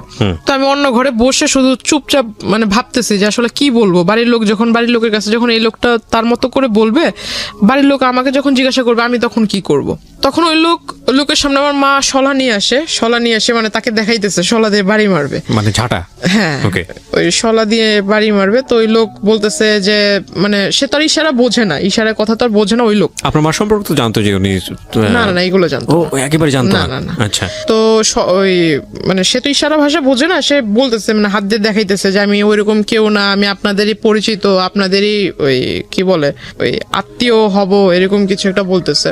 তো আমার মা আসলে তো মানে মা তো রেগে আছে, হাতে নিয়ে মা বারবার বলতেছে তুই ঘর থেকে বেরো, ওকে, এরকমটা বলছে। তো আমি ওই ঘর থেকে আসলাম, আসার পর তাকে ডিরেক্ট সবার সামনে জিজ্ঞাসা করলাম যে আপনি এখানে কি করে, মানে অ্যাড্রেস পেলেন কোথায়? বলতেছে যে বললাম না আমার কাছে কোনো কিছু অসম্ভব না, আমি তো সবকিছু জানি, তোমার সম্পর্কে সমস্ত কিছু জানি। মানে আমি আসলে খুব হতভম্ব। আমার নানা একবার আমার দিকে তাকায়, আমার নানু একবার আমার দিকে তাকায়, আমি একবার তাদের দিকে তাকাই, মানে তারা আমাকে গিলটি ভাবতেছে। রাইট। আমি এখন মানে ভাবতেছি যে আসলে আমি যদি তাদের বাড়ির লোকেরা বলি, এরা কি আদৌ আমার কথা বিলিভ করবে? কোন দিক থেকে বিষয়টা নিয়েছে জানি না। তো নানা বাইরে এসে বলতেছে যে আমাদের বাড়িতে আজ পর্যন্ত যেই আসুক না কেন, সে যদি ফকিরও হয়, সে এসে তো খালি হাতে মানে খালি মুখে যায়নি। এখন এই লোকটা যখন ভাতের কথা বলে ফেলছে, আর দুপুরের টাইম, আমরা এখন কেউ খাই নেই, তো ঘরে আমার মাকে জিজ্ঞেস করতেছে ভাত আছে কিনা। তো আমার মা আসলে বিষয়টা কি ভাবছে জানি না, ফ্রিজ থেকে পচা ভাত দিছে। আর তখন ফ্রিজে খুলছে, ফ্রিজের ভিতরে যে মাংস টাংস আছে এটার সেন্ট আবার উনি পাইছে, যেহেতু খাটে বসা ছিল, উনি সেন্ট পাইছে যে ফ্রিজের ভিতরে মাংস আছে, কিন্তু অথচ আমাকে পচা ভাত দিছে। তখন উনি বলতেছে যে আমাকে ওই কাঁচামরিচ দেন অনেকগুলা, আর পেঁয়াজ দেন। তো আমার মা ওই পেঁয়াজ টেয়াজ ছুলে টুলে নেই, ওইভাবে আইনা একদম তার খাটের ভিতরে ফেঁকে মারছে। তো সে আসলে দেখলাম মানুষ নির্লজ্জ হলে কতটুকু নির্লজ্জ হতে পারে, মানে বলা নাই কওয়া নাই, সে হুট করে একজনের বাসায় আসলো, সে নিজে থেকে ভাত চাইলো, ভাত মানে তাকে যে মানুষ এতটা মানে তাকে দেখে এতটা খারাপ বিহেভ করতেছে, তারপর সে উঠে যাচ্ছে না, সে ওখানে বসে আছে, সে ওই ভাতগুলো খেয়েছে। খাওয়ার পর আমার নানাকে বলতেছে ভাই একটা কাগজ থাকলে কাগজ আমাকে দেন। তো পরে আমার নানা কাগজ এনে দিল, কাগজ এনে দেওয়ার পর সে লিখে দিল, আমার মাকে বলতেছে যে আপনার মেয়ে খুব ভালো, আপনার মেয়ে খুব মানে আপনার মেয়ের ভাগ্য খুব বড় হবে, আপনার মেয়ের ভবিষ্যৎটা খুব উজ্জ্বল হবে, আর যদি আপনি আপনাদের অনুমতি হয় তাহলে ও আমাদের দলে আসবে, দলে আসার পর দলের কাজ করবে, দলীয় কাজ করবে, তার ফলে আপনারা সবাই খুব ভালোভাবে থাকবেন, এরকম কিছু একটা বলতেছে। তো আমার মাকে যখন লিখে ওটা দিছে, আমার মা একদম কাগজ মানে যেটাকে কি বলে মানে হ্যাঁ ওর দুমড়ে মুছে ওর মুখের ভিতর মারছে। তারপর আমি ওনাকে মানে বাধ্য হই ওনার কলার ধরে বের করতে। তারপরও সে মানে তখন তার যে আমি একটা পুরুষ মানুষ, আসলে যে কোনো পুরুষ মানুষের কলার ধরলে সে রাখবে, রাইট? কিন্তু আসলে তার তখন মুখের ভিতর হাসি ছিল, রাগ ছিল না। আমি যে তার সাথে মানে এরকম খারাপ আচরণ করছি, যদি আপনাকে বিলিভ করি তাহলে এটা বলতে হবে যে সে তো জেনেই আসছে তার সঙ্গে এরকম ব্যবহার হবে, সো হি নোজ এভরিথিং। দাবার গুটির চালটা কি হয়? দাবার গুটিতে চালটা হচ্ছে যে আমি যে চালটা দিব, এই চালের পরে কি চাল দিতে পারে সে 8টা 10টা অল্টারনেটিভ যে ভাবতে পারে সে সবচেয়ে ভালো খেলে। মানে নিয়মটা হচ্ছে এটাই দাবা খেলার। প্রত্যেকটা মানুষের লাইফ স্টাইলে কিন্তু এরকম, ও যে এখানে এসছে সম্ভাব্য আচরণ কি হতে পারে আপনার ফ্যামিলি থেকে, ও সবকিছু হিসাব করে এসছে এবং ও মেন্টালি সেট হয়ে এসছে, যদি আপনাকে বিশ্বাস করি, এবং ওর কমন পড়ে গেছে, তো কমন পড়ে গেছে তো রিয়াক্ট করবেন, এটা খুব স্বাভাবিক। তো ওইখান থেকে উনি যখন বের হয়ে চলে যায়, হঠাৎ করে মানে উনি যে বাসায় গিয়েছে বা অন্য কোথাও গিয়েছে, গিয়ে সারেনি, সে আমাকে হঠাৎ করে মেসেজ দিয়েছে আমার নাম্বারে। মেসেজে লিখেছে যে আমি আসলে জানতাম না তোমার বাবা মা এরকম, দেখে খুব কষ্ট হলো, আমি আসলে মানে খুব অনুতপ্ত তাদেরকে দেখে, তাদের এই বিষয় দেখে। বাবা তো নাই, বাবা তো তখন বাসায় নাই। না বাবা মার সম্পর্কে তো সে তো আগে থেকেই জানে, কিন্তু আয়েশা তো দেখছে আমার মাকে। আচ্ছা, বাবা কখন তো বাবা তখন কোথায়? বাবা তখন বাসায় ছিল না। বাসায় মানে আপনাদের সঙ্গেই থাকতো বাবা? বাবা আমাদের সঙ্গে থাকতো। বাবার সঙ্গে থাকতো বাবা বলতে কিচ্ছু জানে না। বাবা সঙ্গে থাকতো বলতে আপনার সপ্তাহে 7 দিনের ভিতরে বাবা আমাদেরকে সময় দিত 3 দিন, আর 3 দিন সময় দিত ওখানে। আচ্ছা আচ্ছা, যাওয়া আসার মধ্যেই থাকতো। তো আপনি বাবার সঙ্গে এত ফ্রি ছিলেন, বাবাকে বিষয়টা জানাতেন? বাবাকে এইসব বিষয় তো কখনো, বাবার সাথে আমার মানে বাবা আদর করতো, এটা ঠিক আছে, আমি তো প্রথমেই বলেছি যে আমার আম্মুর সাথে আমি ফ্রি ছিলাম, বাবার সাথে এইসব বিষয়ে কখনো না কোনো বিষয়ে আলোচনা হতো না। ওকে, ঠিক আছে। তো আমি বললাম যে আপনি যেটা করেছেন আসলে কাজটা, আমার বাড়ির লোক এখনো অবধি আমাকে এই পর্যন্ত কিছু বলেনি, রাত হলে দেখা যাবে যে আসলে কি হয়। কারণ এই জিনিসটা যদি আমার মা এখনো অবধি আমার সাথে রেগে আছে, মা কথা বলতেছে না, আর মাও আমাকে ডাউট করতেছে। ডাউট করাটা স্বাভাবিক, কারণ একটা লোক এইভাবে কিভাবে আসবে? টু বি অনেস্ট, আমরা নিজেরাও করছি। তো আসলে এই লোকটা কিভাবে বাসায় আসবে? আমার যদি রেসপন্স না পাই কিভাবে বাসায় আসলো, এটা একটা প্রশ্ন থেকে যাবে। কিন্তু আসলে এটা ঘটেছে। তো আমি আসলে যেহেতু আমি নিজে ওইখানে বাস্তববাদী হিসেবে দাঁড়িয়েছিলাম, তো আমি নিজে তো ঘটনাটা দেখেছি, আর এখন আমি জানি অনেকে এটা বিলিভ করবে না, এখন বিলিভ না করলে কিছু করার নেই। ফাইন, আপনি বলেন আপনার স্টোরি। হ্যাঁ, উনি আমাকে এই বিষয়গুলো বললো। হঠাৎ দেখি যে আসলে তারপর থেকে, ওই দিনের পর থেকে সে কলেজে আসে না, কিন্তু মেসেজ মানে 1 ঘন্টার ভিতরে কতগুলো মেসেজ দেওয়া যায়? 1 মিনিটের ভিতরে না হলেও 5-6টা করে মেসেজ আসতেছে, তাও বিরাট বড় বড় প্যারা, বড় বড় সামারি। আমার জন্য সে এই চিন্তা করছে সারা রাত ভরে, আমার জন্য এটা ভাবে, মানে আমার বাবা মা এরকম, আমার ভবিষ্যৎ কেমন হবে। এই লোকটা যে আপনাকে কন্টিনিউয়াসলি পোক করে যাচ্ছে, আপনি তো তার সাথে এক ধরনের সম্পর্ক আছেই, আপনার বলা চলে যে উনি আসছে কথাবার্তা বলতে, আপনি বাধ্য হচ্ছেন, ফ্যামিলি পর্যন্ত ঢুকে গেছে। আপনার কখনো মনে হয়নি লোকটা সম্পর্কে আপনার একটু খোঁজ নেওয়া উচিত তখন পর্যন্ত? আমি তার সম্বন্ধে আসলে মাথা ঘামাইতেই চাই না, তাকে যতটা মানে আর্লি পসিবল হয় যে তাকে আমার এই বিষয়গুলো থেকে দূরে রাখা। তো মানে আমি সবসময় যেটা ভেবেছিলাম যে বাড়ি পর্যন্ত যেহেতু এসে গেছে, তো এর আসলে যত তাড়াতাড়ি দূরে রাখা যায়। আর আমি ভাবছিলাম যে আসলে আমার এই প্রথম সেমিস্টার তো হয়ে গেছে, সামনে আরেকটা সেমিস্টার আসবে, 2nd সেমিস্টার যদি দিতে পারি, আল্লাহ করে আমার 1st ইয়ারটা যদি চলে যায়, আর এর ভিতরে যদি এই লোক ব্যাঘাত না ঘটায়, তাহলে আমার আসলে মানে 2nd ইয়ারটা আমি কোনো মতো এখান থেকে এখান থেকে শেষ করতে পারলাম, বাইরে শিফট হয়ে যাব, এরকম একটা প্ল্যান ছিল। আসলে আমি তো ওই লোকের কাছ থেকে নিজেকে ছুটাতেই পারতেছি। মানে বিষয়টা হচ্ছে এরকম যে যেভাবেই পারি না কেন, মানে শুধু লেখাপড়াটা কমপ্লিট করি, কারণ ওনাকে ঝামেলায় ফেললে আমি নিজেও ঝামেলায় পড়ে যাব। ওকে, এরকম করতে করতে সে আসলে ওই সামনে আসে না, কিন্তু এরকম মেসেজ দিতে থাকে যে আমার এই বাবা মার মানে এরকম হাবিজাবি নানান কিছু বুঝায় যে তোমার লেখাপড়া, আসলে বাবা মা এরকম লেখাপড়া করো কিভাবে, কে গাইড করে, এরকম নানান কথা। এক পর্যায়ে দেখলাম যে সে এমন কিছু মেসেজ দিচ্ছিল যেটা আসলে মেসেজ দেখে মানে তাকে অবিশ্বাস করার কারণ নাই যে সে ভালো মানুষ। মানে কিরকম? মানে লেখাপড়ার মানে তোমার বাবা মা এরকম, তুমি যদি কিছু না মনে করো, আমি যেহেতু তোমাকে প্রথমে অন্য সবার কাছে পরিচয় দিয়েছি দাদু হিসেবে, তো আমি ওই দিক থেকেই তোমাকে দেখবো প্লাস তোমাকে গাইড টাইডও করবো, কারণ আমি নিজেও মাস্টার্স কমপ্লিট করা লোক। তো আমি ভাবলাম মাস্টার্স কমপ্লিট করার লোক যে তার মানে অনেক শিক্ষিত।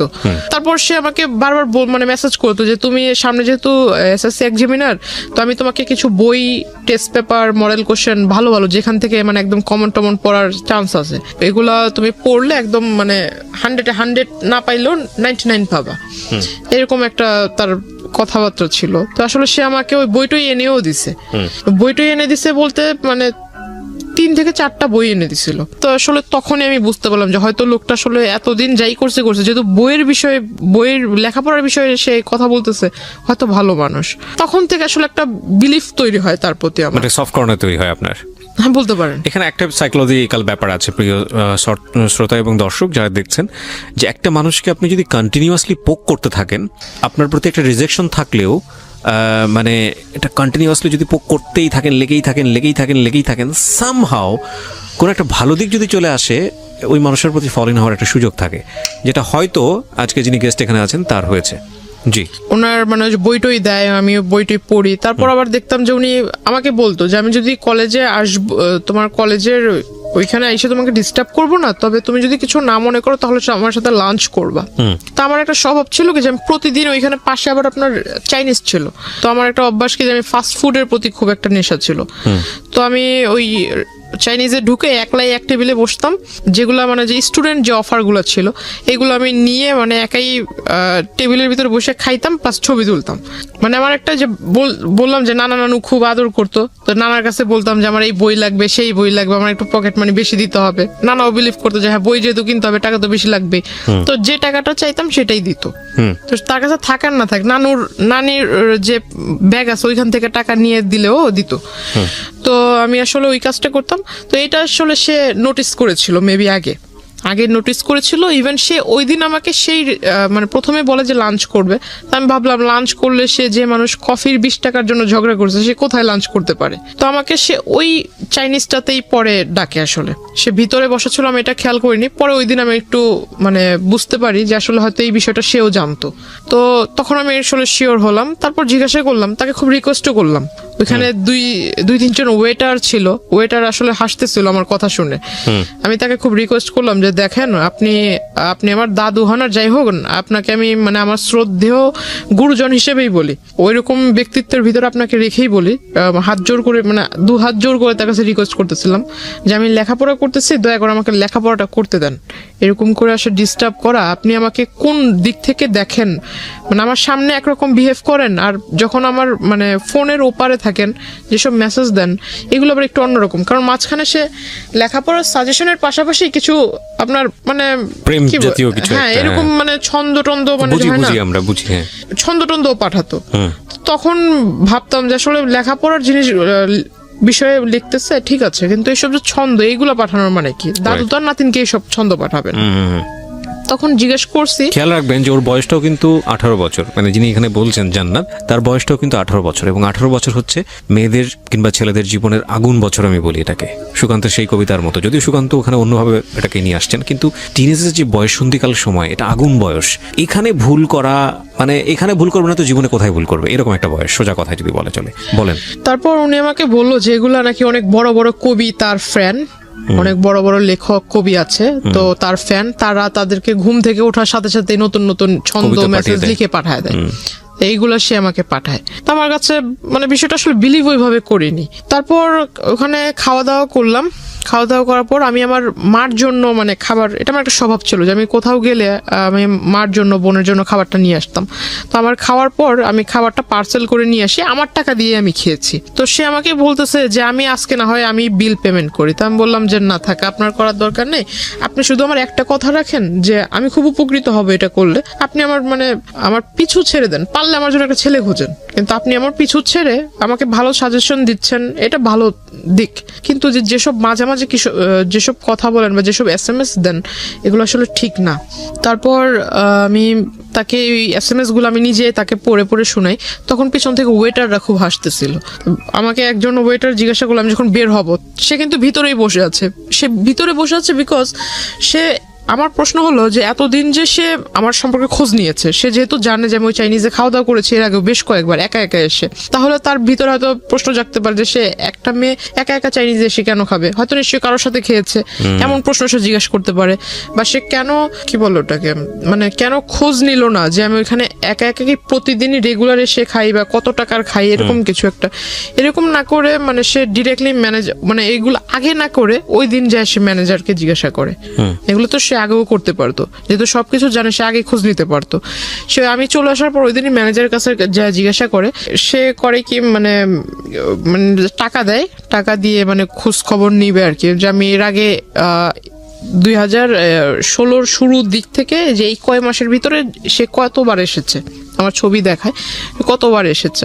তখন মানে ওই ফুটেজগুলো সে নেয়, ফুটেজগুলো নিয়ে ফুটেজগুলো সে করেছে কি ওই যে আপনার স্টুডিওতে মেবি ফুটেজ কাটা যায়, কেটে মেবি এডিট করা যায়, ওখানে কেটে ওই রেস্টুরেন্টে সে তার সাথে এক লোককে নিয়ে গিয়েছিল, লোক নিয়ে তার মানে ভিডিও করে সেটার সাথে ম্যাচ করে দিছে। অথচ ভিডিওতে ক্লিয়ার দেখা যাচ্ছে যে তার সাথে আমার মানে আমি আমার টেবিলে বসা একা, আমার টেবিলের সাথে কেউ বসে খাচ্ছে না, শুধু কিন্তু টেবিল ভরা খাবার, আমি একা, টেবিলের ভিতর অন্য কেউ এসে খাচ্ছে না। এটা মেবি অনেকক্ষণ সময় ধরে, এটা স্পষ্ট বোঝা যাচ্ছে, কিন্তু সে এগুলা করে মানে এটা পরবর্তীতে আমাকে আর কি ব্ল্যাকমেইল করেছে। তো উনি হঠাৎ একদিন আমাকে মাঝখানে আসলে তার সাথে আমার সম্পর্ক ওইরকম মানে আগে যাও নকটক দিত, মেসেজ দিত, হঠাৎ দেওয়া হয় না, হয়তো মেবি তার ফ্যামিলিগত কোনো একটা প্রবলেম ছিল। তো তখন আমি ভালোই দিন যাচ্ছে, তো আমার কিছু বাবা তখন একটু বাইরে ছিল, ইন্ডিয়াতে আবার গিয়েছে, তো মার কিছু প্রয়োজনীয় জিনিস ছিল। তো তখন আবার বাড়িতে হয়েছিল কি যে আমার নানুর সাথে আম্মুর একটু কথা কাটাকাটি হয়েছে। তো আমি একটু খুব জেদি ছিলাম যে এত বছর ধরে আম্মু এখানে আছে, আম্মুকে এত ভালোবাসো, তাহলে আবার এত কথা কেন বলবা, খুব রাগ হয়েছে। তো আমি করেছিলাম কি পাশের মানে 2-3 বাসা পরে পাশের বাড়িতে এক আত্মীয়র বাসাতে রুম ভাড়া দিত, তো আমি আম্মুকে নিয়ে ওখানেই যাই, ফার্স্ট ওখানেই গেলাম। তো যাওয়ার পর ওখানে কিছুদিন রইলাম, তো এখন আম্মু বলতেছে যে অনেক জিনিস কমতি আছে, এগুলো লাগবে। তো আমি বললাম যে ঠিক আছে, তা আমি নিজেই যাব। তো আম্মু বলতেছে যে তাহলে তুমি কিভাবে আনবে? তো আমি বললাম না, আমি একজন নিয়ে যাব সাথে করে, কারণ নৌকাওয়ালা হোক বা রিক্সাওয়ালা হোক এদেরকে দিয়ে নিয়ে আসবো। তো ওখানে গেলাম, এই মানে কথাটা আসলে হয় কোনো নৌকাওয়ালাই লিক করেছে নাকি আমার এলাকা থেকে কোনো লোক লিক করেছে আমি জানি না। পরে আসলে হঠাৎ মানে আমি নদীটা ক্রস করেও সারিনি, মাত্র রিক্সা রিক্সা নিয়ে একটুখানি ঢালের মানে ওই রোডের একটু ঢালে উঠেছি, তখনই মানে সে আইসা এরকম রিক্সা থামাইছে, মানে একদম ওই বিয়ের সময় যে পাঞ্জাবিগুলো আর কি পরে, এরকম লাল পাঞ্জাবি পরে আসছে, মাথায় টুপি দিয়ে আসছে। তো তাকে দেখে মনে হচ্ছে একটা যে রাস্তায় ভিক্ষা করে না অনেক মানুষ, মাথায় টুপি দিয়ে এরকম একটা লুক নিয়ে আসছে সে। তো আসলে আমি তাকে দেখে অবাক হই, সে আমাকে বলতেছে যে তোমার সাথে একটু কথা ছিল, তোমাকে আমি আর কোনোদিন ডিস্টার্ব করবো না, মানে একদম শেষ একটা কথা বলবো, সেটা আসলে এই পরিবেশে বলা যাবে না, একটা সুন্দর পবিত্র পরিবেশে তোমাকে আমি নিব। তো আমি বললাম পবিত্র পরিবেশ আবার কোনটাকে বলে? তো বলতেছে না, একটা ভালো জায়গায়, ওইটা তোমার একটা দরগা টাইপের পাশেই, তো রাস্তার পাশেই আবার টিম্বার ছিল, অনেকগুলা কাঠের দোকান ছিল, ভিতরে একটা ছোট্ট একটা ঘরের মতো, ভিতরে যে আপনার মাজার দরগা এগুলা ওইটার ভিতরে নিল, ওখানে তার আগে থেকে তার পরিচিত লোক বসা। দ্যাট মিন সে এতদিনে যে আমার সাথে কানেক্টেড ছিল না, এই গ্যাপটাতে সে করেছে কি আপনার যে নোটারি পাবলিক বলে যে এই কাগজগুলা তৈরি করেছে, প্লাস আমি আপনাকে যে পেপারস গুলো দেখিয়েছি যে আমাদের নামে সে অনেকগুলো মামলা করেছে, মানে আমার হয়ে আমাদের নামে মামলা করেছে, মানে আমি আমার ফ্যামিলির নামে মাদকের মামলা করেছি, এটা পেপারস আমি আপনাকে দেখিয়েছিলাম। সেই বিষয়টা সে এই পেপারস রেডি একসাথে প্রিন্ট করে রাখছে। তো এখন আমি যতটুকু বুঝতাম যে শাপলা মানে হলুদ পেপারের উপরে শাপলা টাপলা ছাপানো, এর মানে কি দলিল, এতে তো বোঝা যায়। এখন ওখানে লেখাগুলো যে আমি মানে প্রথমে তো ভিতরে ভিতরে আমি যাই, সবার সামনে বলতেছে যে এখানে দুজনে নামাজ পড়বো একসাথে, নামাজ পড়ে মোনাজাত নিয়ে তুমি এই পেপারসে সাইন করবা। আমি বললাম পেপারসে সাইন করবো, মামার বাড়ির আবদার নাকি? এটা মুখের কথা, আপনি আমাকে বলবেন আমি পেপারসে সাইন করে দেবো, আমি পেপারস পড়বো না, কিসের পেপারস? আর পেপারসে সাইনই বা করার কথা আসতেছে কেন? তো বলতেছে আমি তোমাকে বিয়ে করবো, এই মুহূর্তে করবো। তা আমি বললাম যে আমার বয়স হয়েছে বিয়ে করার। তো বলতেছে না, আমি এত কিছু বুঝি না, তোমার বয়স, তুমি এসএসসি এক্সামিনার, তোমার নাকি বয়স না হয়েছে, তোমার তো চলে মিনিমাম। তো আসলে সে আমার বয়সটা ধরেছিল সার্টিফিকেট অনুযায়ী। ও হ্যাঁ, সে আমাকে এই বিষয়টাতে মানে যে বিয়েটার যে বিষয়টা আসলো, এর আগে সে করেছে কি আমার ওই যে তার রাজনৈতিক যে প্রেক্ষাপট, সেখানে সে আমাকে পোস্ট দিবে, এটা সেটা দিবে, আমি বুঝি না তাতে কি হয়েছে। সে আমাকে যে পোস্টটা দিবে, এই পোস্টার ফলে আমি নানান জায়গায় ভিজিট করব, সেখান থেকে অনেক আউট নলেজ আয়ত্ত করতে পারবো, তার ফলে আমি মানে একটা ভালো রাজনৈতিক দলের কর্মী হিসেবে গ্রহণযোগ্য হব। তাকে আমি বিশ্বাস করে সে আমার কাছে বললো যে তোমার ওই পাসপোর্ট তৈরি করতে হবে। তখনও অবধি আমার পাসপোর্ট নাই। বলতেছে পাসপোর্ট করতে হবে, পাসপোর্টের জন্য ওই ছবি টবির প্রয়োজন, প্লাস তোমার ওই যে স্কুল সার্টিফিকেটের যত কাগজপত্র আছে এগুলা। তো আমি বললাম যে আসলে পাসপোর্ট আপনি কেন করবেন, আপনি আমাকে বলেন কোথায় যেয়ে করতে হবে, আমি বাড়িতে যেয়ে বলবো। তো বলতেছে না, বাসায় জানানোর দরকার নেই, এটা তুমি বাসায় সারপ্রাইজ দিবা যখন তুমি পোস্টটা পাবা, বা এই পোস্টটা যখন টিভিতে তোমাকে দৈনিক দেখানো হবে, মানে নানান রকম অনুষ্ঠানে তোমাকে দেখানো হবে, তুমি যখন বক্তৃতা দিবা বাড়ির লোক দেখবে, তারা এমনিতেই ইমপ্রেসড হবে। তাই আমি বললাম সত্যি কি এরকম কিছু হবে? তো যেহেতু ভিতরে একটা রাজনীতি করার একটা ক্ষোভ ছিল, ক্ষোভ বা ভালো আগ্রহ, আচ্ছা যাই হোক ওটা ছিল, তো আমি আসলে ওই দিক থেকে চিন্তা করলাম। সে যেহেতু মানে মানে মেঘ না চাইতে বৃষ্টি হয়ে যাচ্ছে, আমার ছোটবেলা থেকে একটা ইচ্ছা ছিল সে আমাকে মানে এত বড় একটা প্ল্যাটফর্মে আপনি লোভে পড়ে তাকে কিছু ডকুমেন্টস দিয়েছেন, আমি বুঝতে পারছি। হ্যাঁ, লোভ বলতে পারেন। তো প্ল্যাটফর্মে দাঁড় করিয়ে দিবে তো ভালোই, তো আমার ইচ্ছাটা পূরণ হবে, আমি লেখাপড়াও শেষ করে। আমি যেটা বুঝতে পারছি যে আপনি তাকে কিছু ডকুমেন্টস দিয়েছিলেন যেটার বেসিসে সে হচ্ছে আপনার কি পুরো একটা পেপার তৈরি করেছে। আর আমি এত বড় একটা গাধা ছিলাম, এখন নিজেকে না বলে আসলে আমি এখানে আমারও ভুল আছে অনেক, যে আমি আসলে তাকে পুরোপুরি বিলিভ না করে বা তার সম্বন্ধে কিছু না জেনে আমার সমস্ত একটা ফাইল ছিল, সেখানে আমার প্রাইমারি লেভেল থেকে শুরু করে স্কুলের যত ডকুমেন্টস ছিল সমস্ত মানে ফাইলটাই তাকে দিয়ে দিছি। না, ফাইলটা দেওয়ার মানে মূল ফাইলটার ভিতর তোমার কাগজপত্র ছিল, ওই ফাইলটাতে সমস্ত মা সব স্কুলের যাবতীয় কাগজপত্র রাখে। তাকে সার্টিফিকেটগুলো বের করে দিচ্ছে, সে আমাকে বলতেছে যে না তোমার সার্টিফিকেট দরকার নেই, আমার কাছে আমি কিসে করে নিয়ে যাবো এই কাগজগুলো, কাগজ তো মূল্যবান কাগজ, যেহেতু ফাইলটার ভিতর আছে, ফাইলটা এখন এই ফাইলটা যা যা আছে এই সমস্ত কিছু আমি আবার তোমাকে ব্যাক করে দিব, তুমি আমাকে এটা দাও, আমি তোমাকে যা যা আছে সমস্ত কিছু ফিরিয়ে দিব। তো আমি গেলাম, সে আমাকে বললো যে ছবি তুলতে হবে, 22 কপি না 20 কপি যেন ছবি লাগবে বলছিল। পরে ছবি তুললাম স্টুডিও থেকে, স্টুডিওর ছবি আনবনবো করে আর আমাকে বলে মানে ডেট বলে না যে অমুক দিন আনতে হবে, ছবিগুলো আমাকে দিবা, এই ছবি দেওয়ার ডেটটা আর বলে না। তো আমি আর ওই বিষয়ে মাথা ঘামাইনি, ছবি স্টুডিওতে পড়ে রয়েছে।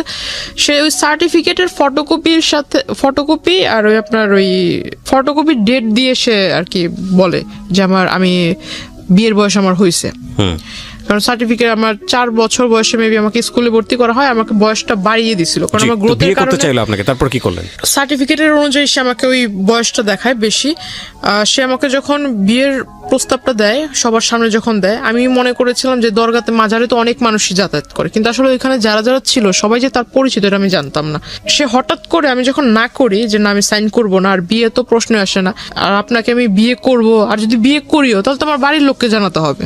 তারপর সে আমাকে বললো এই কথা, বলার পর আমি বললাম যে না আমার যেহেতু বাবা মা জন্ম দিয়েছে, যেহেতু তারা জন্ম দিয়েছে বড় করেছে, এখন আমি তার বিয়েটা তো তাদের ছাড়া করব না, আমি এই বিষয়টা আসলে তাদেরকে জানাবো, একদিনের সময় আমাকে দেন, আপনি একদিনের সময় দেন, আমি এটা বাসায় যা বলবো, তারপর কালকে আগামীকাল মানে তার মূলত তার ওইখান থেকে আমার চলে আসা দিয়ে কথা। তো সে করে কি আসলে উপরে মানে সে হয়তো বুঝতে পারে যে আমি বের হতে চাচ্ছি, সে উপরে দাঁড়িয়ে মানে আমি তো বসা, সে উপরে দাঁড়িয়ে মানে খুব খুব মানে হিট কি বলে এটা, খুব হাইলি আমাকে একটা পাঞ্চ করে মুখের ভিতরে, তার একটা ঘুষিতেই আমার এখান দিয়ে ফেটে যায়, রক্ত বের হয়। তারপর সে তার হাতে মেবি ধারালো কিছু ছিল, আবার এইখানে মানে এভাবে মানে টান দিতে গিয়ে এখানে নাকের পুরো মাংসটা উঠে আসছিল। আমি আসলে খুব জোরে ব্যথা পেয়েছিলাম, খুব হাউমাউ করে কান্না করতেছিলাম। তো আসলে পাশে যারা ছিল তারা মিনিটের জন্য আমাকে ধরেনি বা ওই লোকটাকে বলেনি যে তুমি এটা করতেছো কেন, এটা আসলে জিজ্ঞাসা করেনি। তখন আস্তে আস্তে ওরা করতেছে কি বাইরে চলে যাচ্ছে, তখন বুঝতে পারলাম যে হয়তো ওরই পরিচিত লোক, নয়তো কিছু বলবে না কেন। তো ওইখানে একটা মহিলা ছিল, আমি তাকে বললাম দেখেন আমি আসলে তাকে মানে ওইভাবে চিনি না, কিছুদিন ধরে চিনি, কিন্তু সে আমাকে জোর করে বিয়ে করবে এটা তো হয় না, আর আপনাদের এখানে এইগুলো ঘটতেছে আপনারা কিছু বলতেছেন না কেন। তো ওই মহিলার ওইখান থেকে সে ও করে কি আমাকে নিয়ে বের হয়ে যায়, বের হয়ে আমার এখান থেকে রক্ত বের হইতেছে, সে আমাকে রাস্তাটা টেনে নিয়ে যাচ্ছে। এক লোক জিজ্ঞাসা করতেছে যে মেয়ের মুখ থেকে রক্ত বের হচ্ছে, মাংস এখান থেকে ফেটে গেছে, আপনি মানে ওকে এভাবে টেনে নিচ্ছেন কেন? সে বলতেছে আমার মেয়ে আরেকজনের সাথে ভেগে যাচ্ছিল, ওরে ধরে নিয়ে আসছি, তোরে মারবো না কি করব। সে মানুষের কাছে ওটা বলতেছে। সে যখন বলছে, যে লোকটা জিজ্ঞাসা করছে সেই লোকটার আর বলার কিছু ছিল না, সে আমাকে নিয়ে গেল তারই পরিচিত এক তো আপনি কিছু বললেন না কেন তখন? তখন আমি আসলে কিছুই বলিনি, এটা না বলার হয় মানে তখন, কিন্তু আমার মনে আছে যে আমি তখন কান্না করতেছিলাম খুব। Something fishy. আমি প্রথম কথা হচ্ছে যে আপনি গল্পটা যেভাবে বলছেন তাতে মানুষের অনেক প্রশ্ন তৈরি হবে, যেটা আমারও হচ্ছে। একটা মানুষকে আপনি প্রথম থেকেই বলছেন পছন্দ করেন না, যে মানুষটাকে আপনি পছন্দ করেন না সেই মানুষটা এত দূর যেতে পারে না, এটা একদম জেনারেল পারসেপশন। সেই মানুষটাকে আপনাকে মাজারে নিয়ে যাবে, সেই মানুষটা আপনার বাসায় ঢুকে যাচ্ছে, সেই মানুষটা আপনাকে সাজেশন দিচ্ছে, সেই মানুষটাকে আপনি আবার হচ্ছে আপনার ডকুমেন্টস সবকিছু দিয়ে দিচ্ছেন না। This is really unbelievable. এটা আমার কাছে পুরোটাই অবিশ্বাস্য মনে হচ্ছে। একটা জায়গা থেকে কোনো না কোনো ভাবে আপনি ওনার প্রতি কোনো না কোনো দিক থেকে ফল ইন ছিলেন, নইলে এটা তারপরে দুর্বল তো ছিল যে আপনার লেখাপড়ার যে সাজেশনটা দিত ওই দিক থেকে তাকে রেসপেক্ট মানে করতাম। যদি আমি বলি তালি বাজার বিষয়টা, তাহলে আমার মনে হয় এখানেও আপনার কোনো অবদান আছে। আমি জানি না, আমি আরো সামনের দিকে যেতে চাই, পুরো গল্পটা আমি নিয়ে আসতে চাই। জি বলুন। তারপর আচ্ছা, তারপর সে আমাকে মানে ওই জায়গায় অফিসটাতে নিয়ে গেল। অফিসে নিয়ে যাওয়ার পর সে আমাকে বললো যে তোমার এখানে তুমি সিগনেচার করবে, তো তোমাকে তো ওইখানে সবার সামনে মাত্র 2টা আঘাত করেছি, এর থেকেও বেশি কিছু করতে পারি, তো তুমি এখানে সিগনেচার করো। তখন আমি আসলে বললাম যে আপনি আমাকে একদিনের সময় দেন, আমি বাসায় যাই বিষয়টা ডিসকাস করি। তো সে আমাকে বলতেছে যে তুমি এই অবস্থায় বাসায় যাবার আমাকে পুলিশ কেসের ভিতরে ঝামেলার ভিতরে ফেলবা, আমি কি এতই কি বোকা নাকি, তোমাকে এই অবস্থায় ছেড়ে দিব। পরে সে আমাকে ওই এটা কি বলে যে মানে ফোনের ভিতরে ছিল আপনার কিছু যে সফটওয়্যার দিয়ে মেবি আমার পিকচারকে সে নেগেট করেছিল, কিছু পিকচার সফটওয়্যার দিয়ে। তো আসলে সফটওয়্যার দিয়ে এটা আসলে আমারই পিকচার ছিল না অন্য কারো পিকচার ছিল সেটা জানি, কিন্তু বডির ভিতর আমার মাথাটাই ছিল, বডি টোটালি ওপেন ছিল, বাট মাথাটা আমার ফেস একদম স্পষ্ট দেখা যাচ্ছে। তো আমি আসলে খুব একটা মানে বিভ্রান্তকর পরিস্থিতি হয়ে যায় আমার জন্য। আমার মনে হয় ওই পরিস্থিতি আমি যেটা করেছি, যে আসলে আমাকে সে যেভাবে বলছিল যে তুমি যদি এটা না করো তাহলে আমি যাই ওখানে বলবো, তোমাদের বাড়িতে সমস্ত কিছু বলবো, বলার পর তুমি আর মানে তোমার ফ্যামিলিও তোমার সাপোর্টে থাকবে না, তোমার জন্য কেউ পাশে আসবে না, তখন ঘুরে ফিরে তুমি নিজের থেকে আমার কাছে চলে আসবা, আমার কিছু করতে হবে না, তুমি নিজেই আসবা। তা আমি বললাম যে না, আমি বাসায় যেতে চাই, আমাকে ছাড়েন আপনি।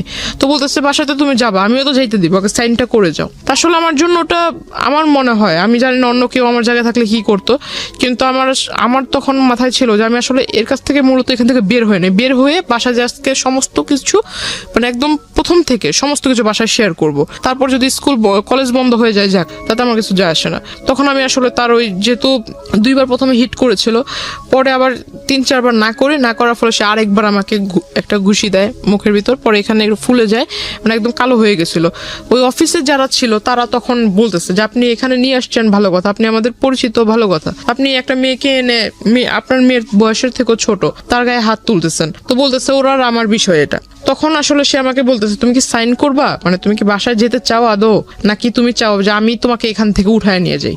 আমি বললাম যে আমি বাসায় যাবো। তো বলতেছে যদি বাসায় যেতে চাও ভালো মানুষের মতো সাইন করে দাও। সাইনটা মানে কি বিয়ের কাগজে কাবিননামাতে সাইন? কাবিননামা আসলে সে আমাকে জাস্ট উপরে, আমি যখন পড়তে যেহেতু কাগজে সাইন করবো তাকে জিজ্ঞাসা করলাম যে কাগজে তো আর এমনি সাইন করবো না, তো আমি একটু পড়ে নেই কি লেখা আছে, আমার তো পড়ার দরকার আছে। তো আসলে সে আমাকে পড়তে দিচ্ছিল না, সে শুধু বললো যে সাইন করার যে দাগটা থাকে সেখানে আবার নিচে দেখলাম যে সাক্ষীটা কে লেখা ছিল।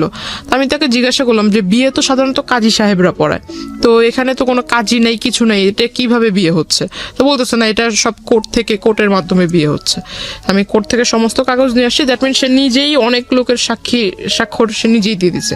পরে যখন সে আমাকে বললো, তারপর আমি মনে হয়েছে যে আমি বাসায় চলে যাব, আর এই সাইনটা যদি না দেয় তাহলে তো সে আমাকে বাসায় যেতে দিবে না। আমি আসলে তখন সাইনটা করি। আচ্ছা, সাইনটা করার পর সে শুধু মানে সবচেয়ে খারাপ লাগছিল যে সে আমাকে দেখতে দিচ্ছিল না, লেখাগুলো দেখতে দিচ্ছিল না, শুধুমাত্র সাইন করার যে জায়গাটা ওই জায়গাটাই দেখতে দিচ্ছে। আর আরেকটা জিনিস দেখাইছে, সেটা হলো যে জায়গায় ছবি থাকে, দুজনের ছবি থাকে, সেখানে আমি দেখলাম যে সেখানে আমার কোনো ছবি না, ফেসবুক থেকে ডাউনলোড করে মানে একটা ছবি ডাউনলোড করে সেটাকে সে বের করছে, সাথে করে সেই নিয়ে আসছে ছবি, সেই সাথে করে ছবি নিয়ে আসছে আমার ছবি। সে ওখানে আমার সামনে গ্লু দিয়ে লাগাই দেওয়ার পর সে আমার সিগনেচার নিল, তারপর বললো যে ঠিক আছে এবার তুমি চলে যাও। বাসায় এসে সবাইকে বললাম, বলার পর সবাই আমাকে খুব মানে রাগারাগি করে, প্লাস মা অনেকগুলো চর থাপ্পড়ও মারে। তো মানে খুব কান্নাকাটি করতেছিলাম। তখন বাবা সিদ্ধান্ত নিল যে না, তোমার আর লেখাপড়া করার দরকার নেই। তো ওখান থেকে আমার কলেজ স্টপ হয়ে গেল। কত সালের ঘটনা এটা? 2016 সাল, মাত্র কয়েক বছর আগের ঘটনা। হ্যাঁ, আমার কলেজে যাওয়া বন্ধ হয়ে গেল। ইভেন আমার ফোনটাও আমার কাছ থেকে নিয়ে নেওয়া হলো। একটা দাওয়াত ছিল, বিয়ের অনুষ্ঠানের দাওয়াত। তো সেখানে আমি, আমার আম্মু, আমার ছোট বোন, আমরা 3 জনই যাচ্ছিলাম সিএনজিতে করে। ওকে। সিএনজিতে করে যাওয়ার পথে হঠাৎ এটা আসলে সে তাকে হয়তো যদি কেউ নাই বলতো তাহলে তো সে তো জানতো না যে আমরা বের হব এখন। ওকে। সে উনি করে কি যে আমাদের পিছন থেকে মানে গাড়িতে করে ফলো করে। উনি ফলো করার পর উনি ওইখান থেকে আমাকে নিয়ে যায়। আপনি যে বাসায় গিয়ে বলার পরে আপনার ফ্যামিলি থেকে লেখাপড়া বন্ধ করে দিল। হ্যাঁ। বাট আপনি যে সাইন করেছেন এত কিছু হয়েছে, এগুলো বলেছি। বলার পরে তারা কি স্টেপ নিল? তারা আমাকে মানে একটু বাড়ির লোক যা করে আর কি করেছে, গায়ে হাত তোলায়, সেটা আপনার উপর করেছে। হ্যাঁ। কিন্তু এটা তো যেহেতু আপনি সাইন করে আসছেন, এটা তো তখন পুলিশকে ইনফর্ম করা উচিত ছিল। সেটা করা হয়েছিল না হয়নি? সেটা ওরকম কোনো কিছু করেনি। না। দেখেন, মানে একটা কথা আছে, মানে আমার প্রতি আসলে সবাই মানে এমন হচ্ছিল যেন আমি তাদের কোনো ফ্যামিলি মেম্বার না। আমাকে এমন ভাবে সবাই মনে করছিল যে আপনারই দোষ এটা। হ্যাঁ, রাইট। আমাদের এই গল্পের যে বিন্যাস বা যেভাবে আপনি এখানে উপস্থাপন করেছেন, এখানে অনেক মানুষই আপনার দিকে সন্দেহের তীর তুলবেন। এটা তোলার যথেষ্ট যুক্তিও আছে, সেগুলো নিয়ে আমি শেষের দিকে কথা বলবো। তার আগে আমি একটু জানাতে চাই যে দেখেন, ফলস কোথায় কোথায় হচ্ছে। ফ্যামিলিতে জানিয়েছে এরকম একটা ঘটনা ঘটে গেছে, আমি কিন্তু অনেকগুলো পেপারে সাইন করে এসেছি। তারপরে উচিত ছিল তাৎক্ষণিকভাবেই পুলিশের কাছে যাওয়া এবং গিয়ে এই ঘটনা বলা পুলিশকে। ওনারা কিন্তু সেটা করেননি। তখন পর্যন্ত ওনারা পুলিশ নিয়ে চিন্তা করেননি, কোর্ট নিয়ে চিন্তা করেননি। কিন্তু এই ধরনের ক্রেজিনেস যদি একটা মানুষ দেখায় কারোর প্রতি, তাহলে অবশ্যই প্রথমেই পুলিশকে সেটা ইনফর্ম করা উচিত। নইলে অনেকে মনে করতে পারে যে পুলিশের কাছে বলবো না, ফ্যামিলির এই প্রবলেমগুলো নিয়ে মানুষকে জানাবো না। শেষ পর্যন্ত ওই যে বলে না, যেটা প্রথমেই সমাধান হয়ে যেতে পারতো, শেষ পর্যন্ত এটা এত বড় হয়ে বাস্ট হয় যে শুধুমাত্র এটা ফ্যামিলি মেম্বার না, এটা পুরো দেশের লোকই জানে। রাইট নাও এই মেয়েটার ক্ষেত্রে এখন তাই হচ্ছে। তো এরপরে আপনি কি করলেন? কোথাও যাচ্ছিলেন বোধহয়, সিএনজি নিয়ে কিছু একটা। উনি আমাদের পিছনে ফলো করতেছিল। আমাদের বলতে আপনার সঙ্গে কে কে ছিল?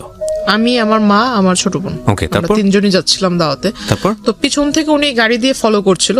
তো ওনার সাথে আবার 3 জন ছেলেও ছিল, ইয়াং এজের। উনি গাড়িতে বসা ছিল। উনি হঠাৎ করে ওভারটেক মেবি বলে এটাকে, পিছন থেকে গাড়ির সামনে এসে দাঁড় করিয়ে দেয়।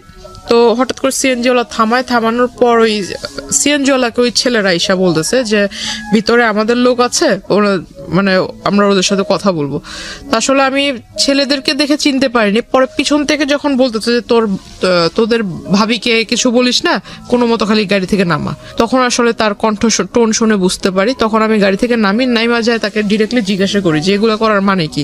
তো উনি আমাকে ডিরেক্ট বলতেছে যে তোর সাথে আমার এই সম্পর্ক হয়ে গেছে, যেভাবেই হোক হয়েছে, আমার ইচ্ছা ছিল, আমার ইচ্ছা পূরণ হয়েছে। তুই আমার সাথে যোগাযোগ কেন বন্ধ করলি, যোগাযোগ কেন রাখলি না? তো রাস্তার মধ্যে এটা হচ্ছে, আশেপাশে লোকজন ছিল না? ওই রাস্তাটা আসলে একটু নির্জন টাইপের ছিল। যে টাইমটা ছিল ওই টাইমটাতে এত মানুষ ছিল না। ওকে। আমাকে বলতেছে যে তোর ভিতরে কি একটু ভয় জাগলো না যে আমি এই পেপারস দিয়ে ওই তুই তোর সাথে যে আমার এই যেভাবে হোক বিয়ে হয়েছে, এই কাগজ দিয়ে তোর কিছু করব, তোকে ভয়ভীতি দেখাইতে পারি, এরকম কোনো ধারণা কি তোর মনে আসেনি? ওইখান থেকে আমাকে সে আমার মার ওইখান থেকে সে সামনে আসে। আমার মা তাকে তো প্রথম দিনে একবার দেখছে, তাকে চিনে।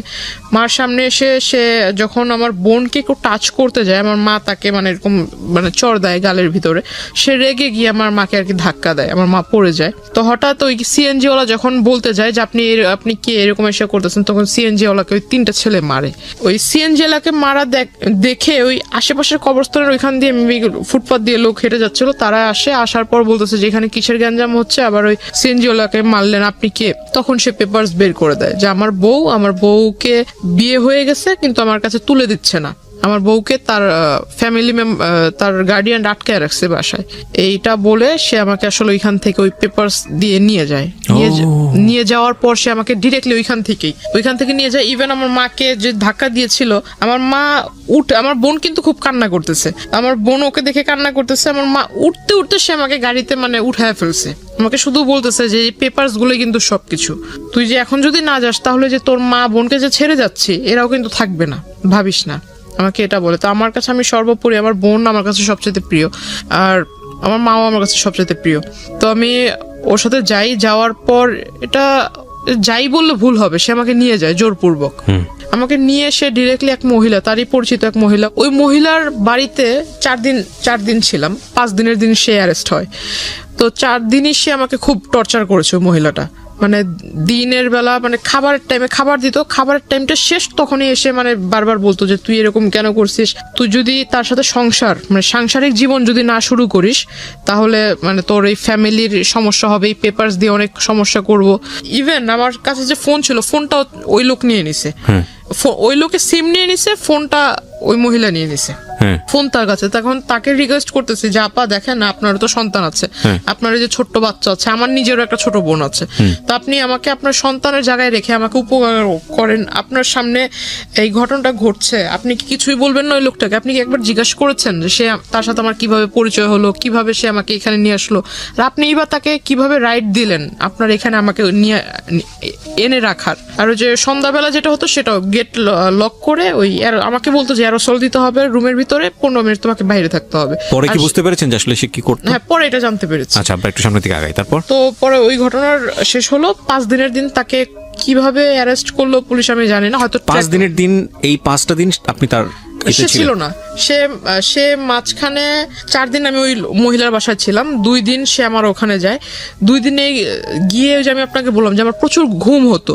কেন হতো এটা আমার কাছে কোনো আনসার ছিল না। আর দুপুরে যে খাবার ছিল, এখন আমি যার বাসায় আছি তাকে তো আর আমি বলতে পারি না যে আমার ইচ্ছে মতো খাবার দেন, আমি যেটা খাবো সেটাই আমাকে দিতে হবে।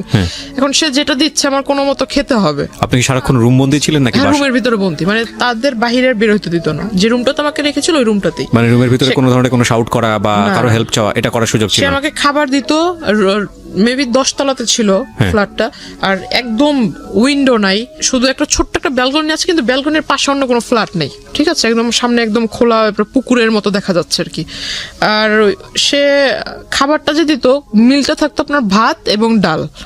এখন আমার সন্দেহ হতো যে ডালের ভিতরে কি এমন কিছু আছে যে আমার প্রচন্ড ঘুম আসে।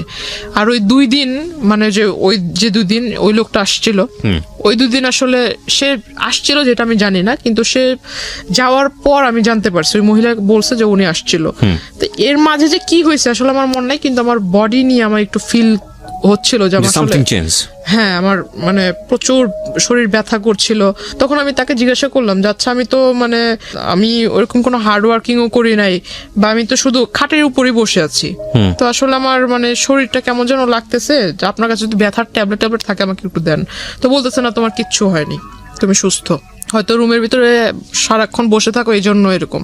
তো আমি বললাম যে রুমে যেহেতু সারাক্ষণ আপনি বলতেছেন আমি বসে থাকি, তাহলে আপনার ওখানে কোনো একটা কাজটা দেন, আমি ছোট ছোট মানে আপনাকে হেল্প করি, আপনার কাজে হেল্প করি। বলতেছে না, তোমার ওই রুমেই বসে থাকো। মানে আপনি তো নরমালি ছিলেন, আপনার কথা শুনে যেটা মনে হচ্ছে মেন্টালি নরমাল ছিলেন। লাইক আপনাকে তো এক জায়গায় ব্লক করে ফেলেছে, আপনার তো সামহাউ ফ্যামিলি ওখান থেকে স্কিপ করার কথা।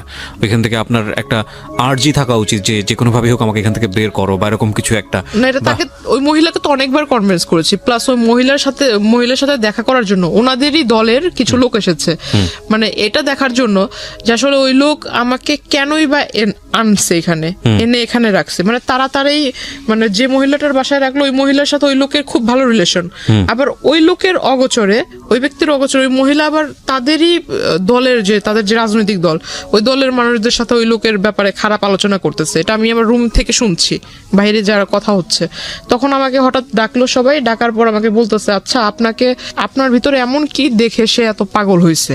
আসলে কি আপনাদের জমি জমার জন্য কি আপনাকে বিয়ে করা, নাকি আপনাদের সাথে আসলে ভালোবাসার কোনো সম্পর্ক আছে?